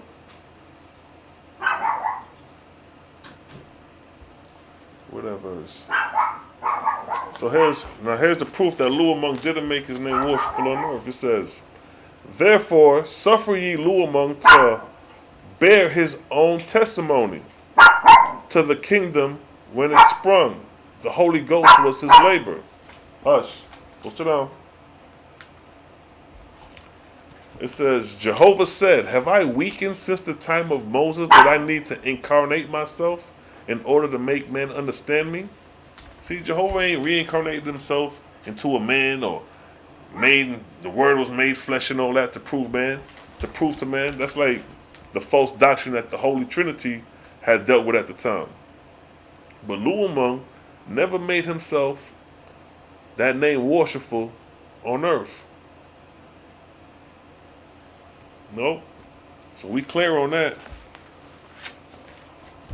You know what I mean? So Luamung out here putting in pain. He out here collecting, knocking off other false gods to set himself up. But in the process of doing that, he's doing a service. Because you actually cleaning up hell. You actually cleaning up hell in your own ignorance. Yep.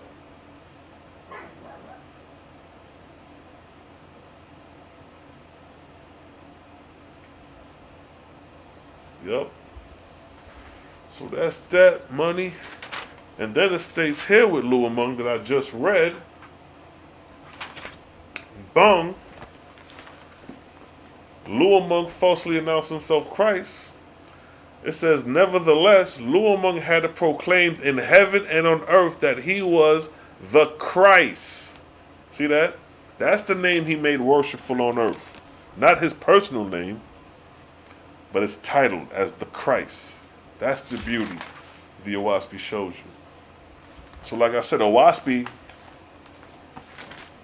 showed you that Luamung inspired Gabriel to establish Christianity, in which Gabriel and his warrior angels did, using Constantine as his last vehicle to put the stamp on Christianity. But in the process, Gabriel was promised to Luamung that if he established this for him, he'll give him his own heavenly kingdom. But he didn't keep his word. So it states here, the Lord said, after Luamung had cast out all other false gods, his earthly dominion he set to work enriching his heavenly home, employing no less than 7,000 million angel slaves for that purpose. So after he knocked off the false gods, he's putting more work in finessing his heavenly kingdom, right? Now, the place and extent of his heavenly capital was from Hacetus to Rome,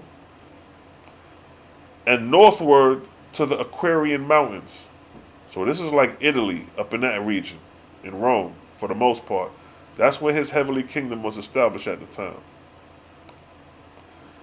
And his palace was modeled after Enuxa at Eteshang of the equal magnificent. So they're just saying that his heavenly kingdom was like that of another false god over here.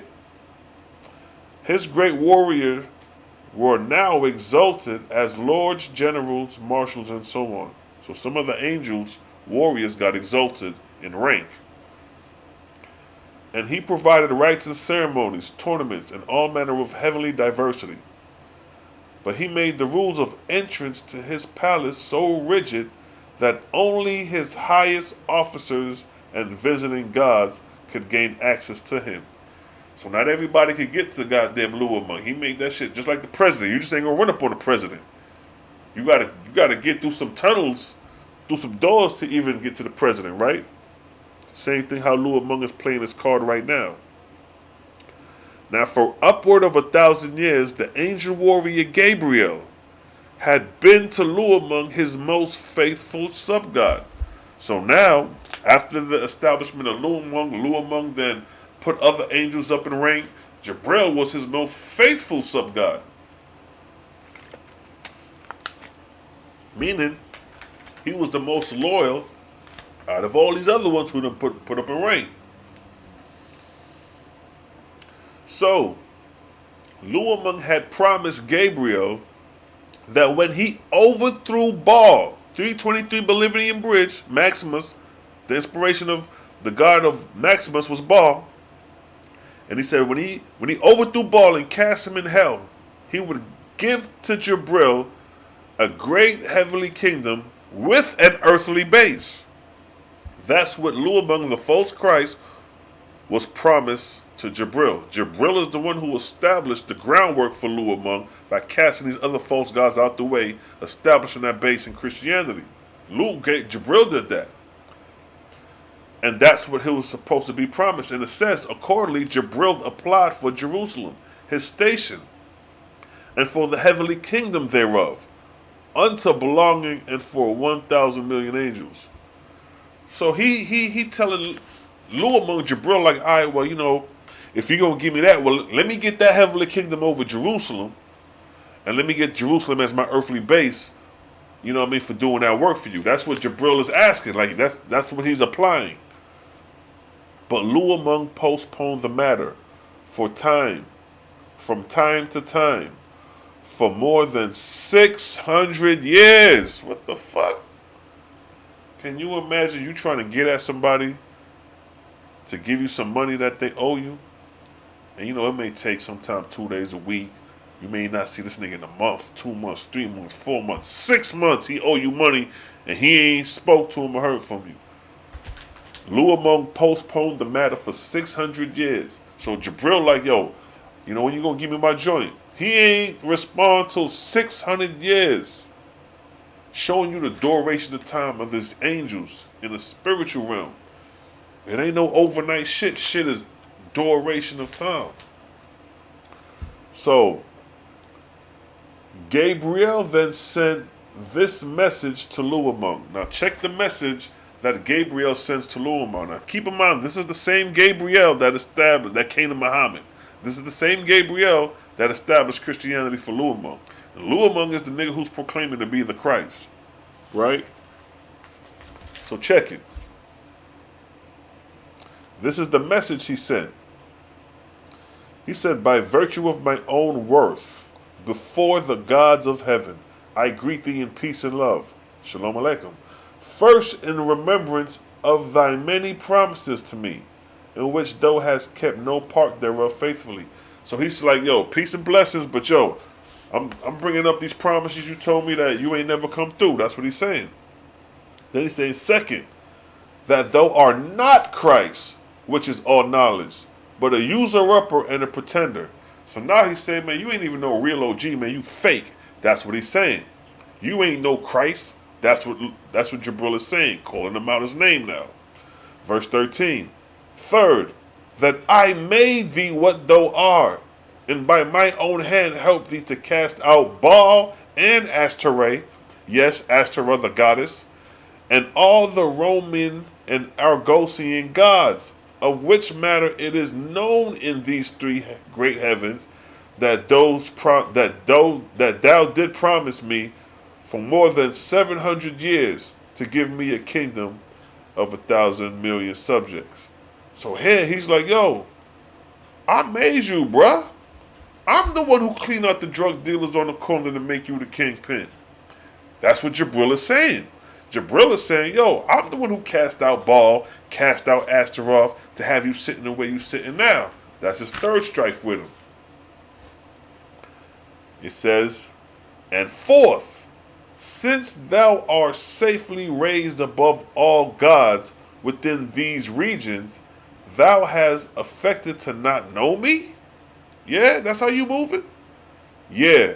And in thy great heavenly recreation and tournaments and reception, thou hast not commanded my presence, or in any way shown more remembrance of me than as if I were a newborn spirit.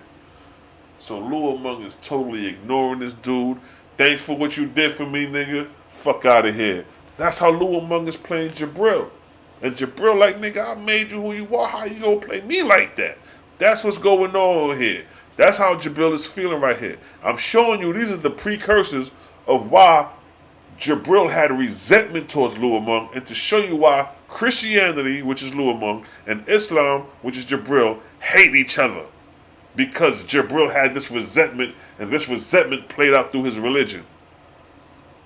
So now, it states, fifth, thou did long promise me that if thou should succeed in establishing a sub-kingdom on the earth, or in Haiti, near the earth, thou would hand the same over to me, to rank thee in all things. But thou hast greedily kept both kingdoms to thyself, making either place thy residence according to the times and seasons most propitious to thy own glory and ease. See that? The heavenly kingdom that he promised Jabril, he kept for himself, man. Fuck you, nigga. Keeping this shit myself. The kingpin, the hitman who took over the territories for the kingpin, is telling the hitman, fuck off. But the hitman is the killer. He the one put in the dirty work. Jabril put in the dirty work. You promised me 2 heavenly kingdoms. Luamong said, fuck off, man. Get out of here. I don't fuck with you, nigga. Thanks for what you did for me, but I'm good now. That's how Luamong is playing Jabril. And lastly, that thou sacrifices thy liberty of thy subjects, making them thy laborers to embellish thy kingdom. You remember what I told you, that false gods Their duty is to make subservient slaves out of you to establish the heavenly kingdom. So Gabriel is referencing that here. He said, lastly, that thou sacrifice the liberty of thy subjects, thy slaves, making them thy laborers to embellish thy kingdom, and making them little better than slaves, and forever parading in the ceremonies given in thy applaud. So the slaves are captivated by the ceremonies and the rites going on. That's to keep them bamboozled to really paying attention that nigga, you a slave and you never gonna rise above. See that? Gabriel is exposing all this shit in the letter. It says, but I shall search no further. He said, after this, I ain't reaching out. Hundreds of millions of thy highest grades who went down to the earth with me to fight thy battles, and who know the justness of my equal will. See that? See, that's where Lil Bunk fucked up at. Because the warrior angels that went with Gabriel to establish this is on Gabril's side. Because they was there with the blood, sweat, and pain. Right? He says, at a words from... Let me go back to make that make sense. He says, hundreds of millions of thy highest grades who went down to the earth with me to fight thy battles, and who know the justness of my cause, will at a word from me withdraw from thy heavenly kingdom and join me. An enterprise on my own. See that? So he's saying, like, yo, my hitters, my warrior angels who rolled out with me and did the dirt, we went through the mud together. If I start a new enterprise, they rocking with me because they know my case. They know you a fraud at this point. Why they gonna run back to you when they know this shit hanging over your head? So that's where Lil Bunk fucked up that, because he said that these are some of his highest warrior angels that's going with Lil Bunk. So it says, verse 19, I shall wait patiently for thy reply. So after he said this message, he's feverishly waiting for a reply from Lil Bunk. And let's see what happens. But Gabriel received no reply. See that? To his message.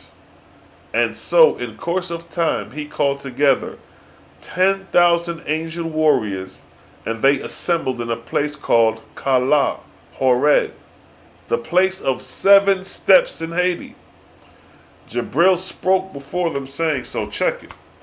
After he ain't getting no reply from Lil Bunk, he said, all right, I got a plan.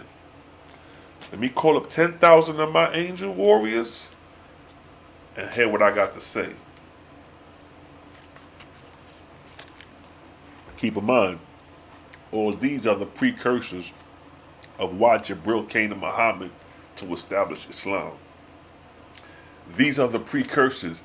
These are the disagreements that took place in heaven, and the reason why Gabriel came to Muhammad to start his earthly base, the same way Lil Bunk came to Constantine to put the stamp on his earthly base with Christianity. So Lil Bunk had a head start. He had Constantine. But then later on, when Gabriel figured out that he was played, he raised up Muhammad. See, these are the earthly domains being established through these deities, through the angels. This shit gets deep. You ain't got to believe it, though. It's here. You ain't got to accept it, but this how it's exposing this shit.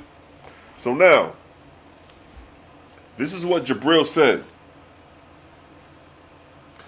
Peace, light family. Messiah, God body them. Supernatural fitness athletics. Yeah, man. Yes, I Messiah man them. Conquering Lion of Judah still, yeah? So check it. It states, this is the message that Gabriel is going to tell his warrior angels. He says, here will I establish my kingdom of my heaven and forever. I will show this false Christ what I can do. Mark ye, the great power of a God is to establish a good foothold on the earth. See that? He knows this because he been doing the dirty work for Lil Bunk. He knows the ins and outs on conquering and domain on the earth, or having a good footstool on the earth. Meaning to say, if I get mortals to believe the shit. They're going to fight for me, hold down the fort, hold down the domain, hold down the territory, hold down the region, hold down the country. You see what I'm saying? That's why it's good to have a footstool. That's what he's saying here. Let's run it back. Here will I establish my heavenly kingdom forever. I will show that false Christ what I can do. Mark ye the great. So here's the jewel. He says, mark ye the great power of a God is to establish a good foothold on the earth. That's a gem right there. Period. Good or bad. The great power of a God is to establish a great foothold on earth. The natural resources meaning the people, the souls of the people will soon populate a heavenly kingdom. See that? Meaning to say that if I get you to believe my doctrine in this country, and this country has 500,000 people in it, those 500,000 people, if they believe in Islam and once they die, that's going to naturally increase my heavenly kingdom in that region. See that? These heavenly kingdoms are over regions and continents. So he's already describing how his increase of his heavenly kingdom going to play out due to his experience of conquering on being a warrior angel on the earth plane, being a land god. So now, he says again, mark ye the great power of a God is to establish a good foothold on the earth. The natural increase will soon populate a heavenly kingdom. The natural increase meaning the people. The souls of the people is going to populate the heavenly kingdom, those who die over that region. Because the heavenly kingdom is above the region of where you at. He says here, I will raise me up a prophet and a seer of my own of the earth, and establish a new doctrine amongst mortals. See that? Gabriel is now saying, I'm going to raise me up a prophet and establish a new doctrine. Guess what this new doctrine is? Guess who Gabriel is going to raise up? Muhammad. And the doctrine is first established as Mohammedism. Before it turned into Islam, it was Mohammedism. The followers of Muhammad. And Allah's one God. That's what they were saying. Gabriel is his messenger. That's what there was, a simple message in the beginning of Mohammedism in the 5th, 6th century present time, common era. So check it again. Gabriel is saying, I will raise me up a prophet and a seer of my own on the earth and establish a new doctrine amongst mortals. Behold, I have a sword that will cut to pieces Lu amongst kingdom on earth. For listen, see, remember, Gabriel established Lu among kingdom. He knows the ins and outs. He knows what to do to really get at Lu among. So what he states, behold, I have a sword that will cut to pieces Lu amongst kingdom on earth. For listen, in the old Egyptian libraries are books and tablets and manuscripts that will show the perversity of the Constantine Bible. See that? Even Gabriel knew that the Bible was amalgamated text from different scrolls. And it says the Egyptian libraries. See that? These are the Alexandrian libraries before they was destroyed, which showed where Constantine got the stories to compile some of these stories in the New Testament. See, the stories you have in the New Testament is so well put together, you don't know what's selected and taken out. You see that? So now, he said he's going to raise up a prophet to go against Lu among his doctrine for the most part.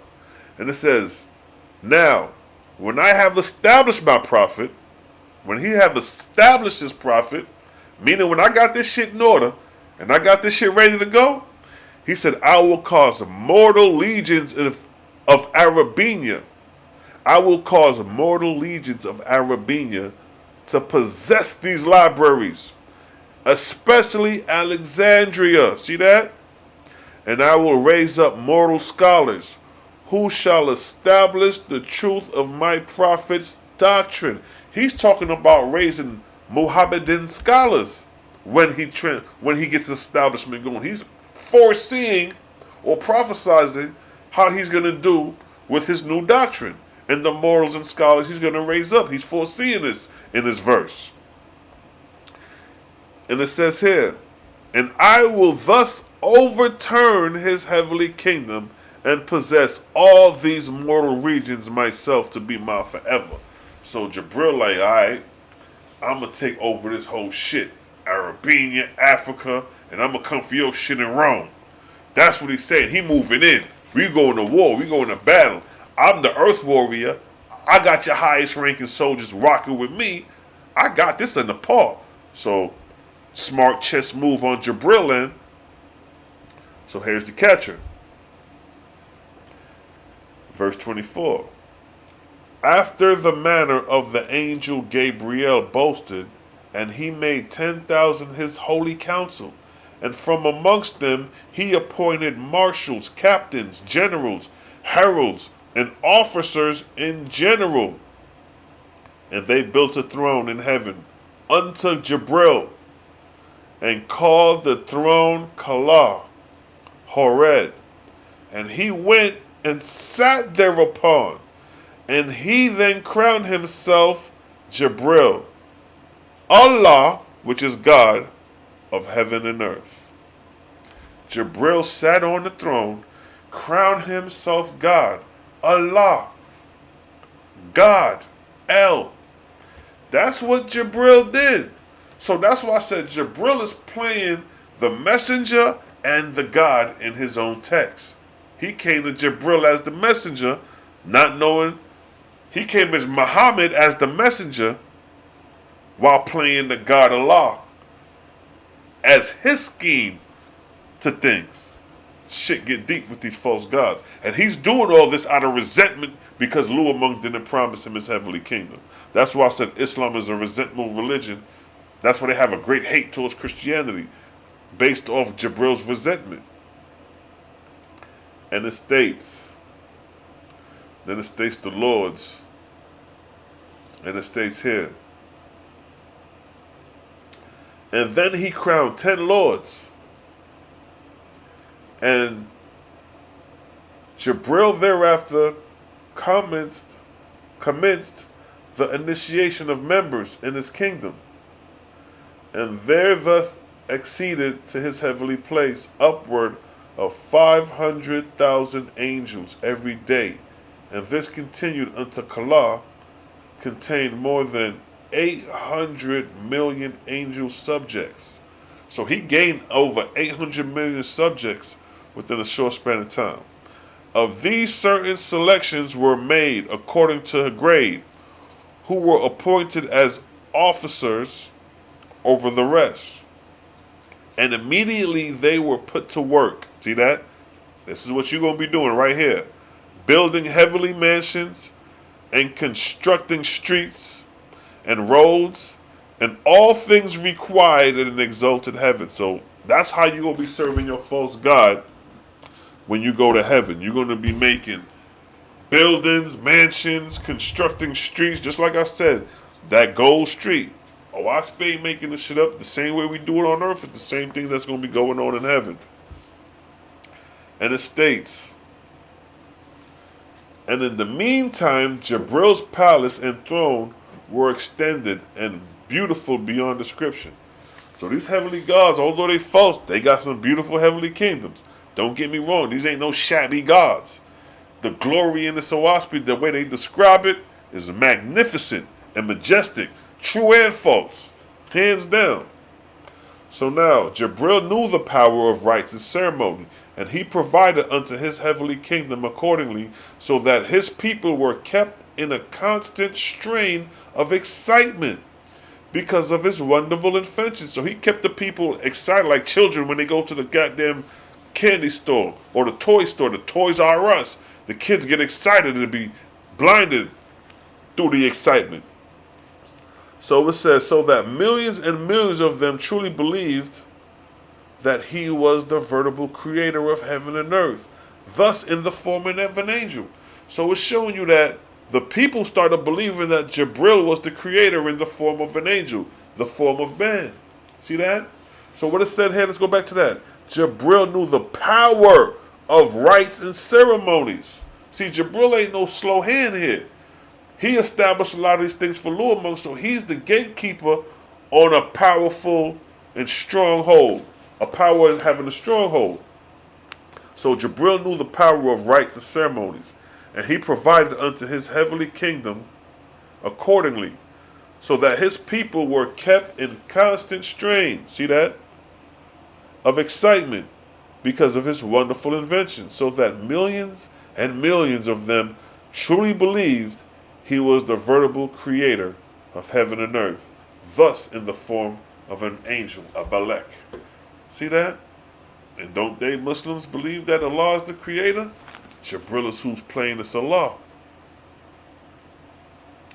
And now the time came when Gabriel's heavenly kingdom was sufficiently established. Here's the catcher. And he began to provide for his great scheme to establish himself with mortals. So now he got his heavenly kingdom in readiness. Everything isn't ready. Now he's pondering on how to, his great way to establish his foot on the earth now. That's what he's saying. Gabriel's kingdom was sufficiently established, and he began to provide for his great scheme to establish himself with mortals, that their spirits after death may be brought to his heavenly kingdom. See that? See that? He's contemplating on how to collect souls. What's just the best scheme that I could come with now that I got my heavenly kingdom established, that I could use on mortals to collect their souls after death? That's what I'm trying to tell you. These false gods are soul collectors. They're going to collect your soul after death and then make you into a worker, constructing mansions, constructing streets. You see what I'm saying? All under the false god.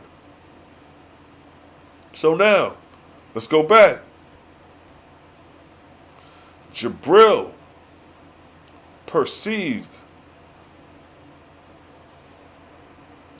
Let's go back here. Gabriel perceived this, and for these he provided places of trust and nearness to him, that his miraculous power might be the better strength with the unbelieving. Further scheming. So let's read this again. For the time came when Gabriel's kingdom was sufficiently established, and he began to provide for his great scheme to establish himself with mortals, that their spirits after death might be brought to his kingdom. For such is the order of Jehovah's creation, that whomsoever man worship while he is on earth, to that God will his spirit float after death. See that? Huh? Whatever God you believe in, after death, your spirit gonna go straight to that deity. So if you ain't in tune with the creator, and you worshiping somebody outside the creator, your ass go into that deity. And they already got the heavenly kingdom. Everything is established. So when you get there, you're going to be blinded by excitement. See that? Just like how Gabriel is using excitement to entice his followers. Shit get deep. Shit get real deep. These are the deceptions these false gods use to collect your soul. You know what I mean? I know this shit. I'm good over here. We good over here. Creator got us over here. False God can't use this over here because everything is exposed. This is the revelation. Revelation meaning revealing. Exposes something you ain't supposed to know. It wouldn't be a revelation if you knew it, but it's revealing things of old that transpired so you could better know what's taking place now. So now, it says that their spirits after death may be brought to his heavenly kingdom. For such is the order of Jehovah's creation, that whomsoever man worships while he is on earth, to that God will his spirit float after death, and without resistance become a dutiful slave, not knowing there be other gods in other heavens. You're going to be a dutiful slave. You're going to be a tip-tapping, yes, massa type of slave. Yeah, massa. I do whatever you say, massa. That's how you're going to be acting to your false God. Because you ain't going to know better. You're going to be ignorant. Because you believe in Jesus. Yes, I believe in Jesus, master. That's how your ass gonna be in the goddamn heavenly kingdom of these false gods when your ass transpire and cross over.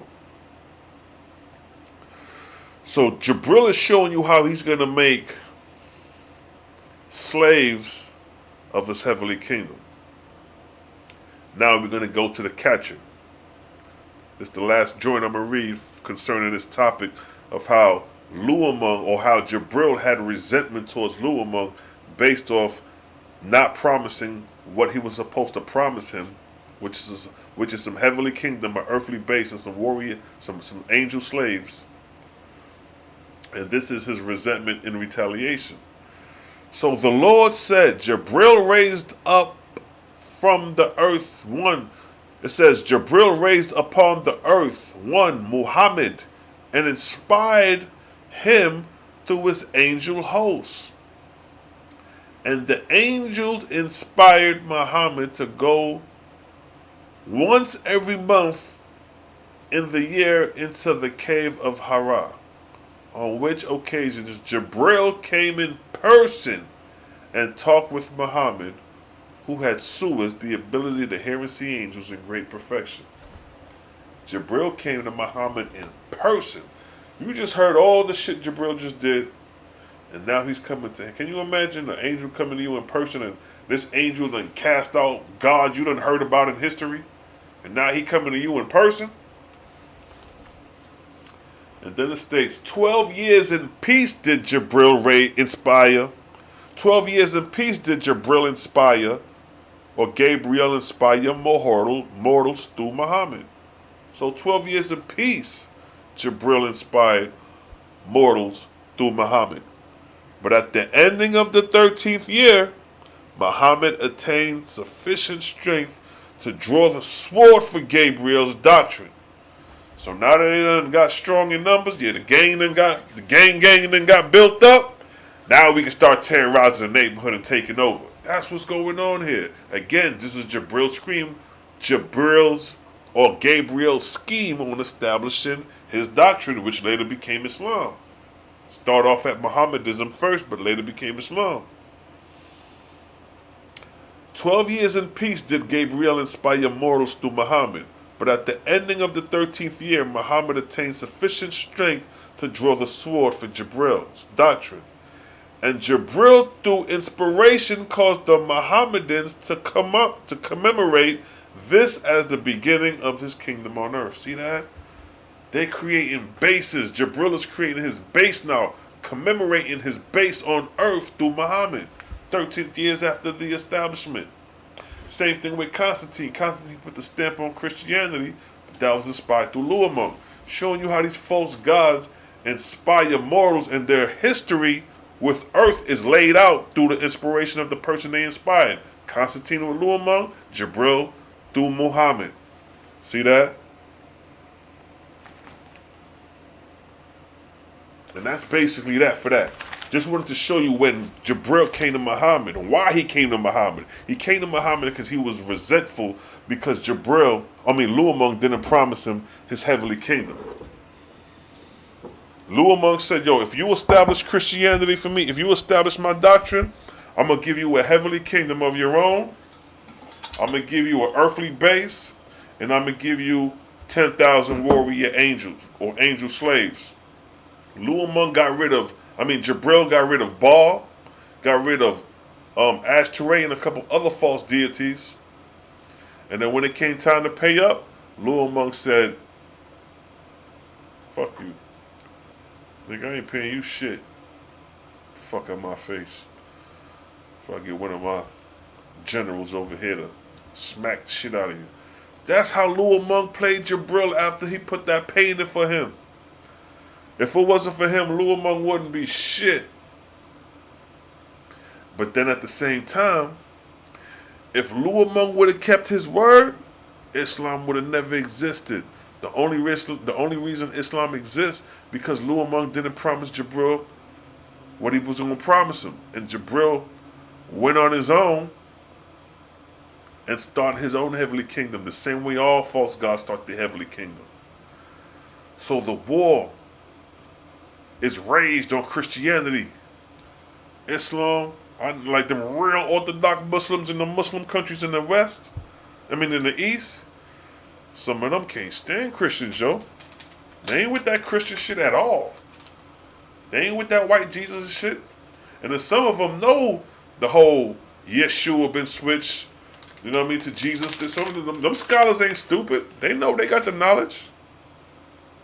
They know what the fuck going on. They know about the Jews and the original and the fakes. They aware of that shit. But they ain't fucking with the Christians. This is like, some of the Muslim countries, they was taking Christians' heads off.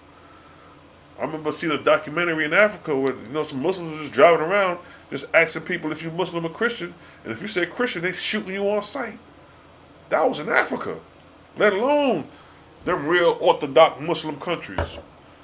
So Gabriel inspired Muhammad to establish Mohammedanism, which later became Islam, based off a salty as a false promise from Luamung.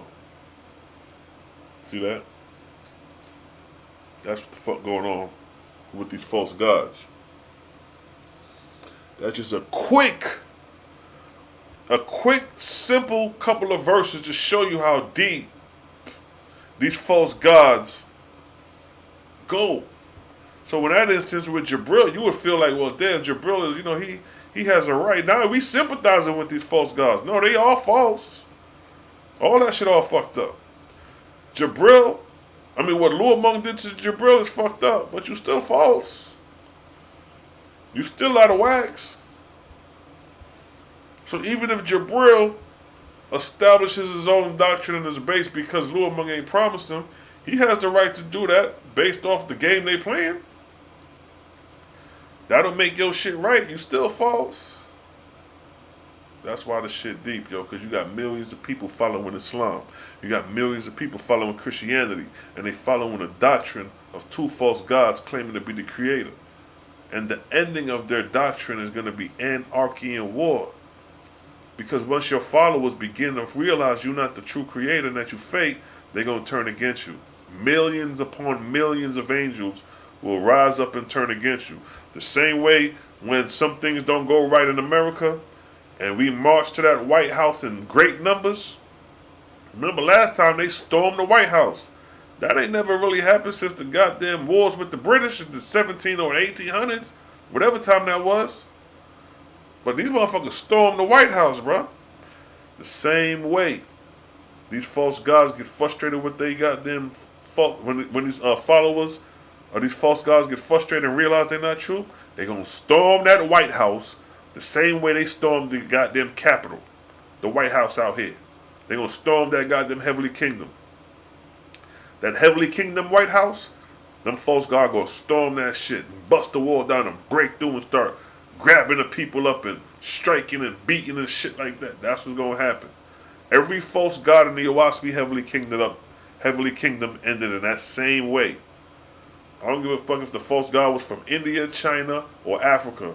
They all ended the exact same way, where the people turned on them because the people found out that they wasn't true and right and exact. Simple math.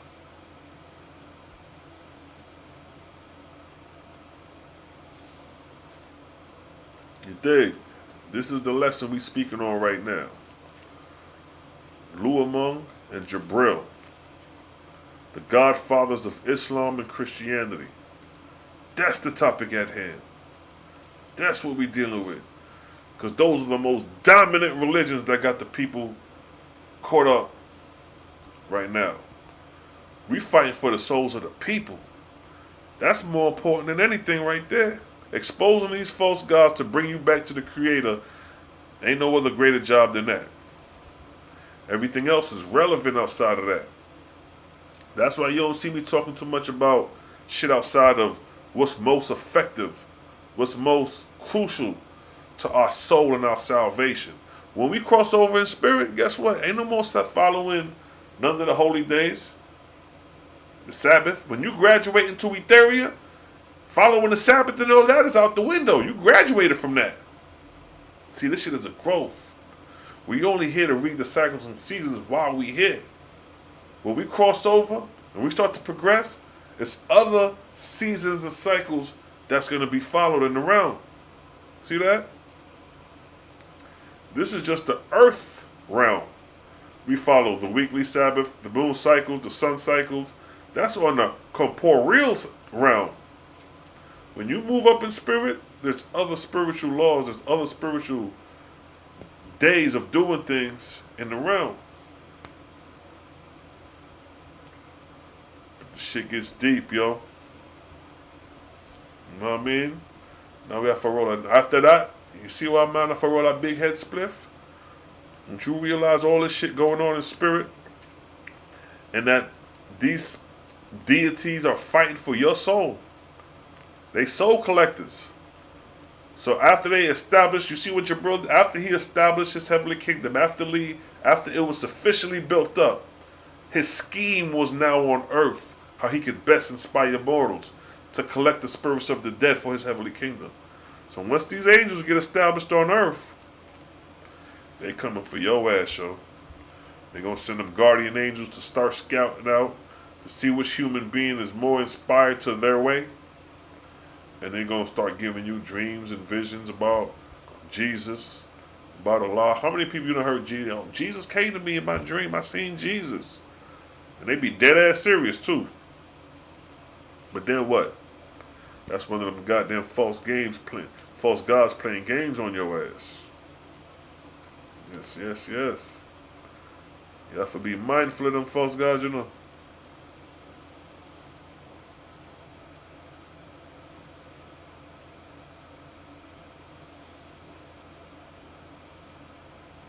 Rites and ceremony is important, but you got to be doing the rites and ceremonies under the Creator, because every false god got rites and ceremonies.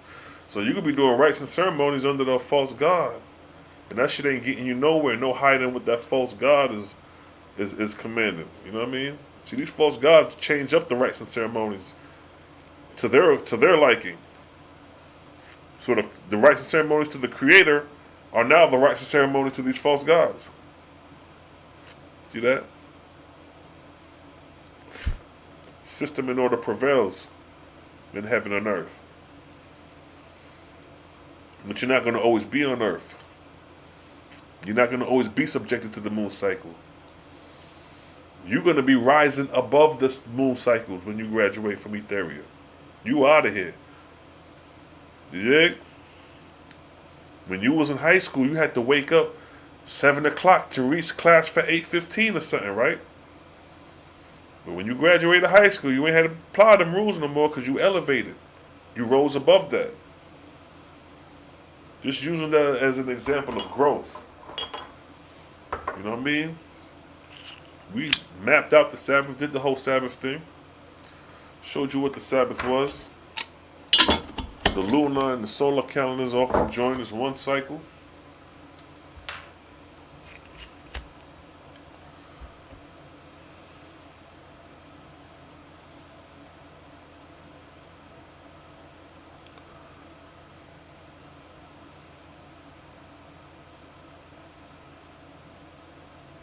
Haha, you ain't missed none. You could always catch it on the playback. You dig?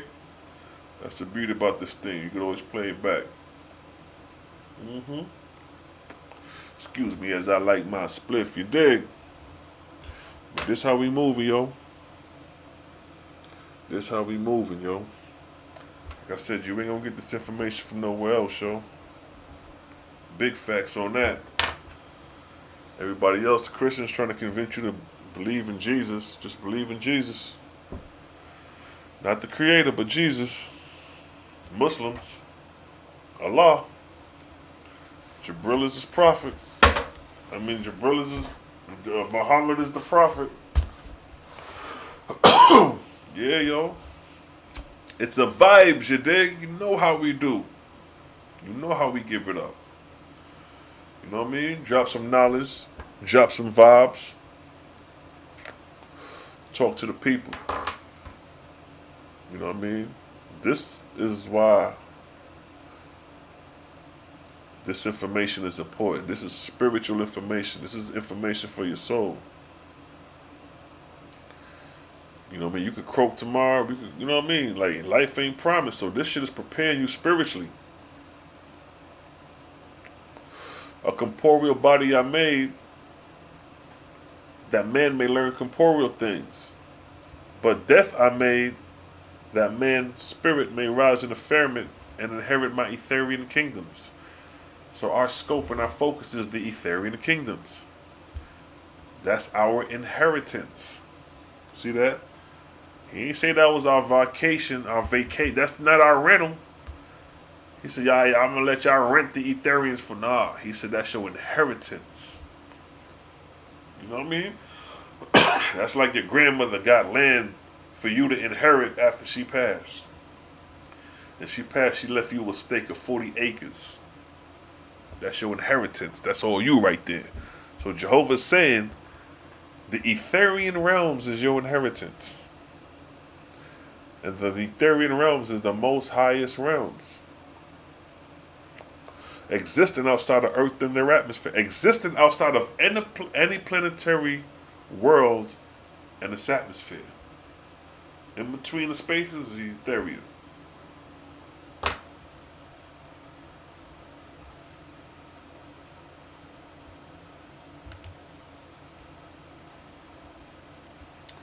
The Owaspi said the Indians are purging the barbarians of their false gods. You have to give me the verse, but yeah, there's a lot of purging going on in the Owaspi.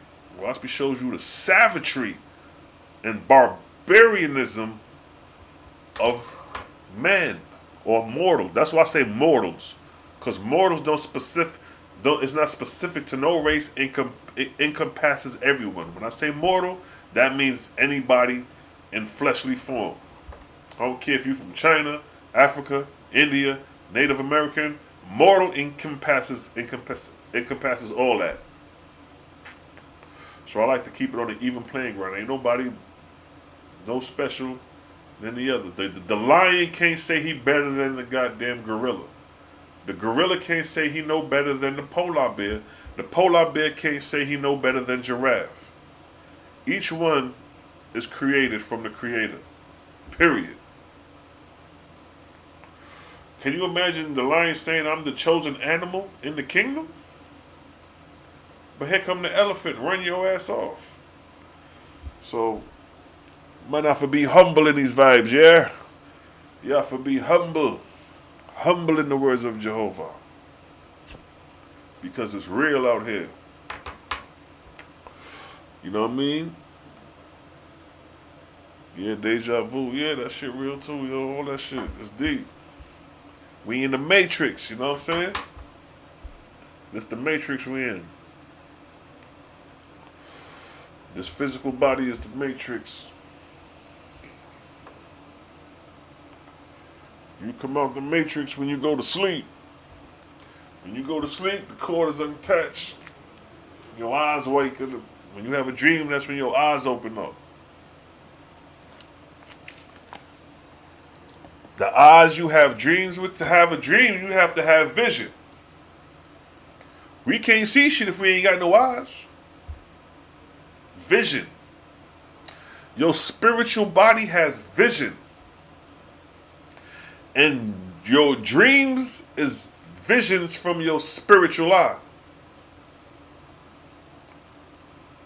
So when Neil said, why is my eyes hurting? And Morpheus said, you never used them. Because that was his spirit. Like, nigga, you now being warned, bro. You ain't never used your shit before. Yeah, yo, the dreams is a spirit connection.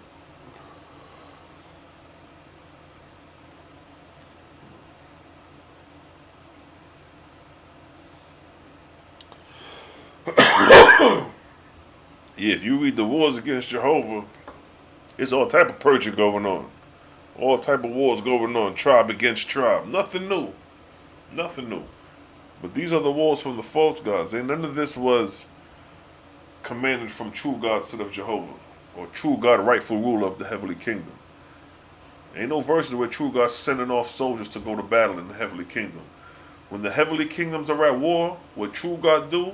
He rounds up an army of angels, and their duty is to go out and collect the spirits of the dead that are in chaos and send them to heavenly plateaus to redeem them. That's the duty of true God and his heavenly host when there's warfare, to collect the spirits of the dead that are in chaos on the battlefield, to take them to heavenly plateaus, to redeem them, and bring them back to the ways of the Creator. Bring them back to the school and colleges of education, and start letting them get intellectually smart instead of going out there and do battle. Big difference from your false god encouraging you to go to war, bringing the affliction of the spirits of the dead to the angels in heaven. See that? False god ain't warned you with that.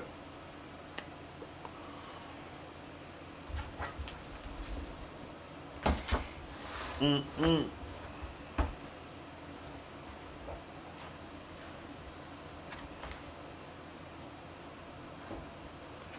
boom. Let's get it. Because you know how we do. 27.8.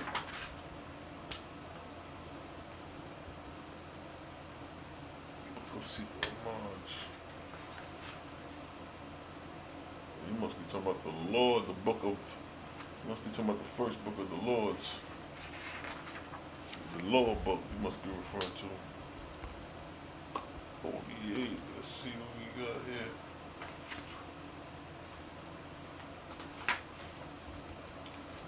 You may have to repost that verse. The Seeping on March stop at 18. Yeah, the book of Seeping on March stops at 18. Don't go to chapter 27. But yeah, though, man. This shit get real out here, man.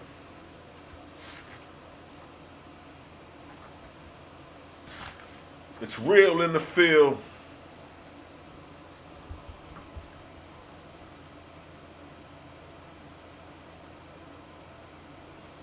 Oh, now with the violence, purging by other means. Okay. Yeah, it gets deep, yo. This shit get deep, my nigga. But see, the spirits and the angels move differently. Like, their concept of death is not our concept. The angels already know that there's life after death, so they're not worried about you dying, because they know that when you just shed your spiritual body, you're just going to wake up in spirit, or you're going to be crossed over in spirit, and then that's how they can use their tactics and their deceptions to convince you to believe whatever. But if they're in service of the Creator, then they're going to help you redeem yourself so you can begin to progress in the heavenly kingdom. You know what I mean? Purging is purifying. You know what I mean? Purifying the body, the spiritual body got to be purified as well, purged. They do. The same way we purge every day, trying to cleanse our body, detox. The spiritual body has to detox as well. Because you have people who are very carnivores. You know, basically our earthly habits. Ain't nobody going to come in this motherfucker pure and holy. So when we cross over, we still are attached to our habits. And we slowly wean ourselves off. You know what I mean? It's a progress.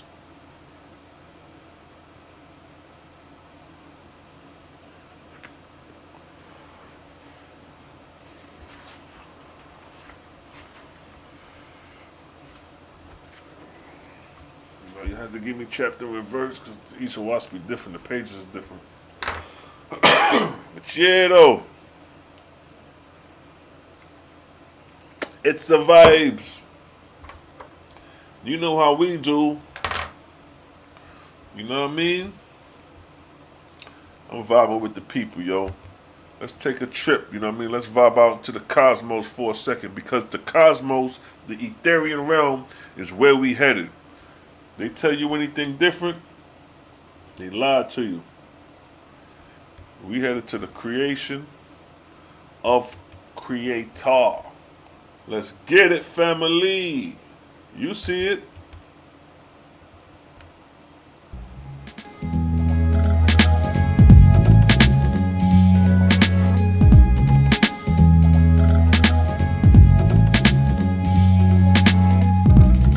Yes, family. It's the vibes. Take a second to meditate on some music, some good vibes, positive vibration. Upward and outward is where we head to the cosmos and to the Creator's creation. The etherian realm. The etherian realm is where we headed. It's a vibes.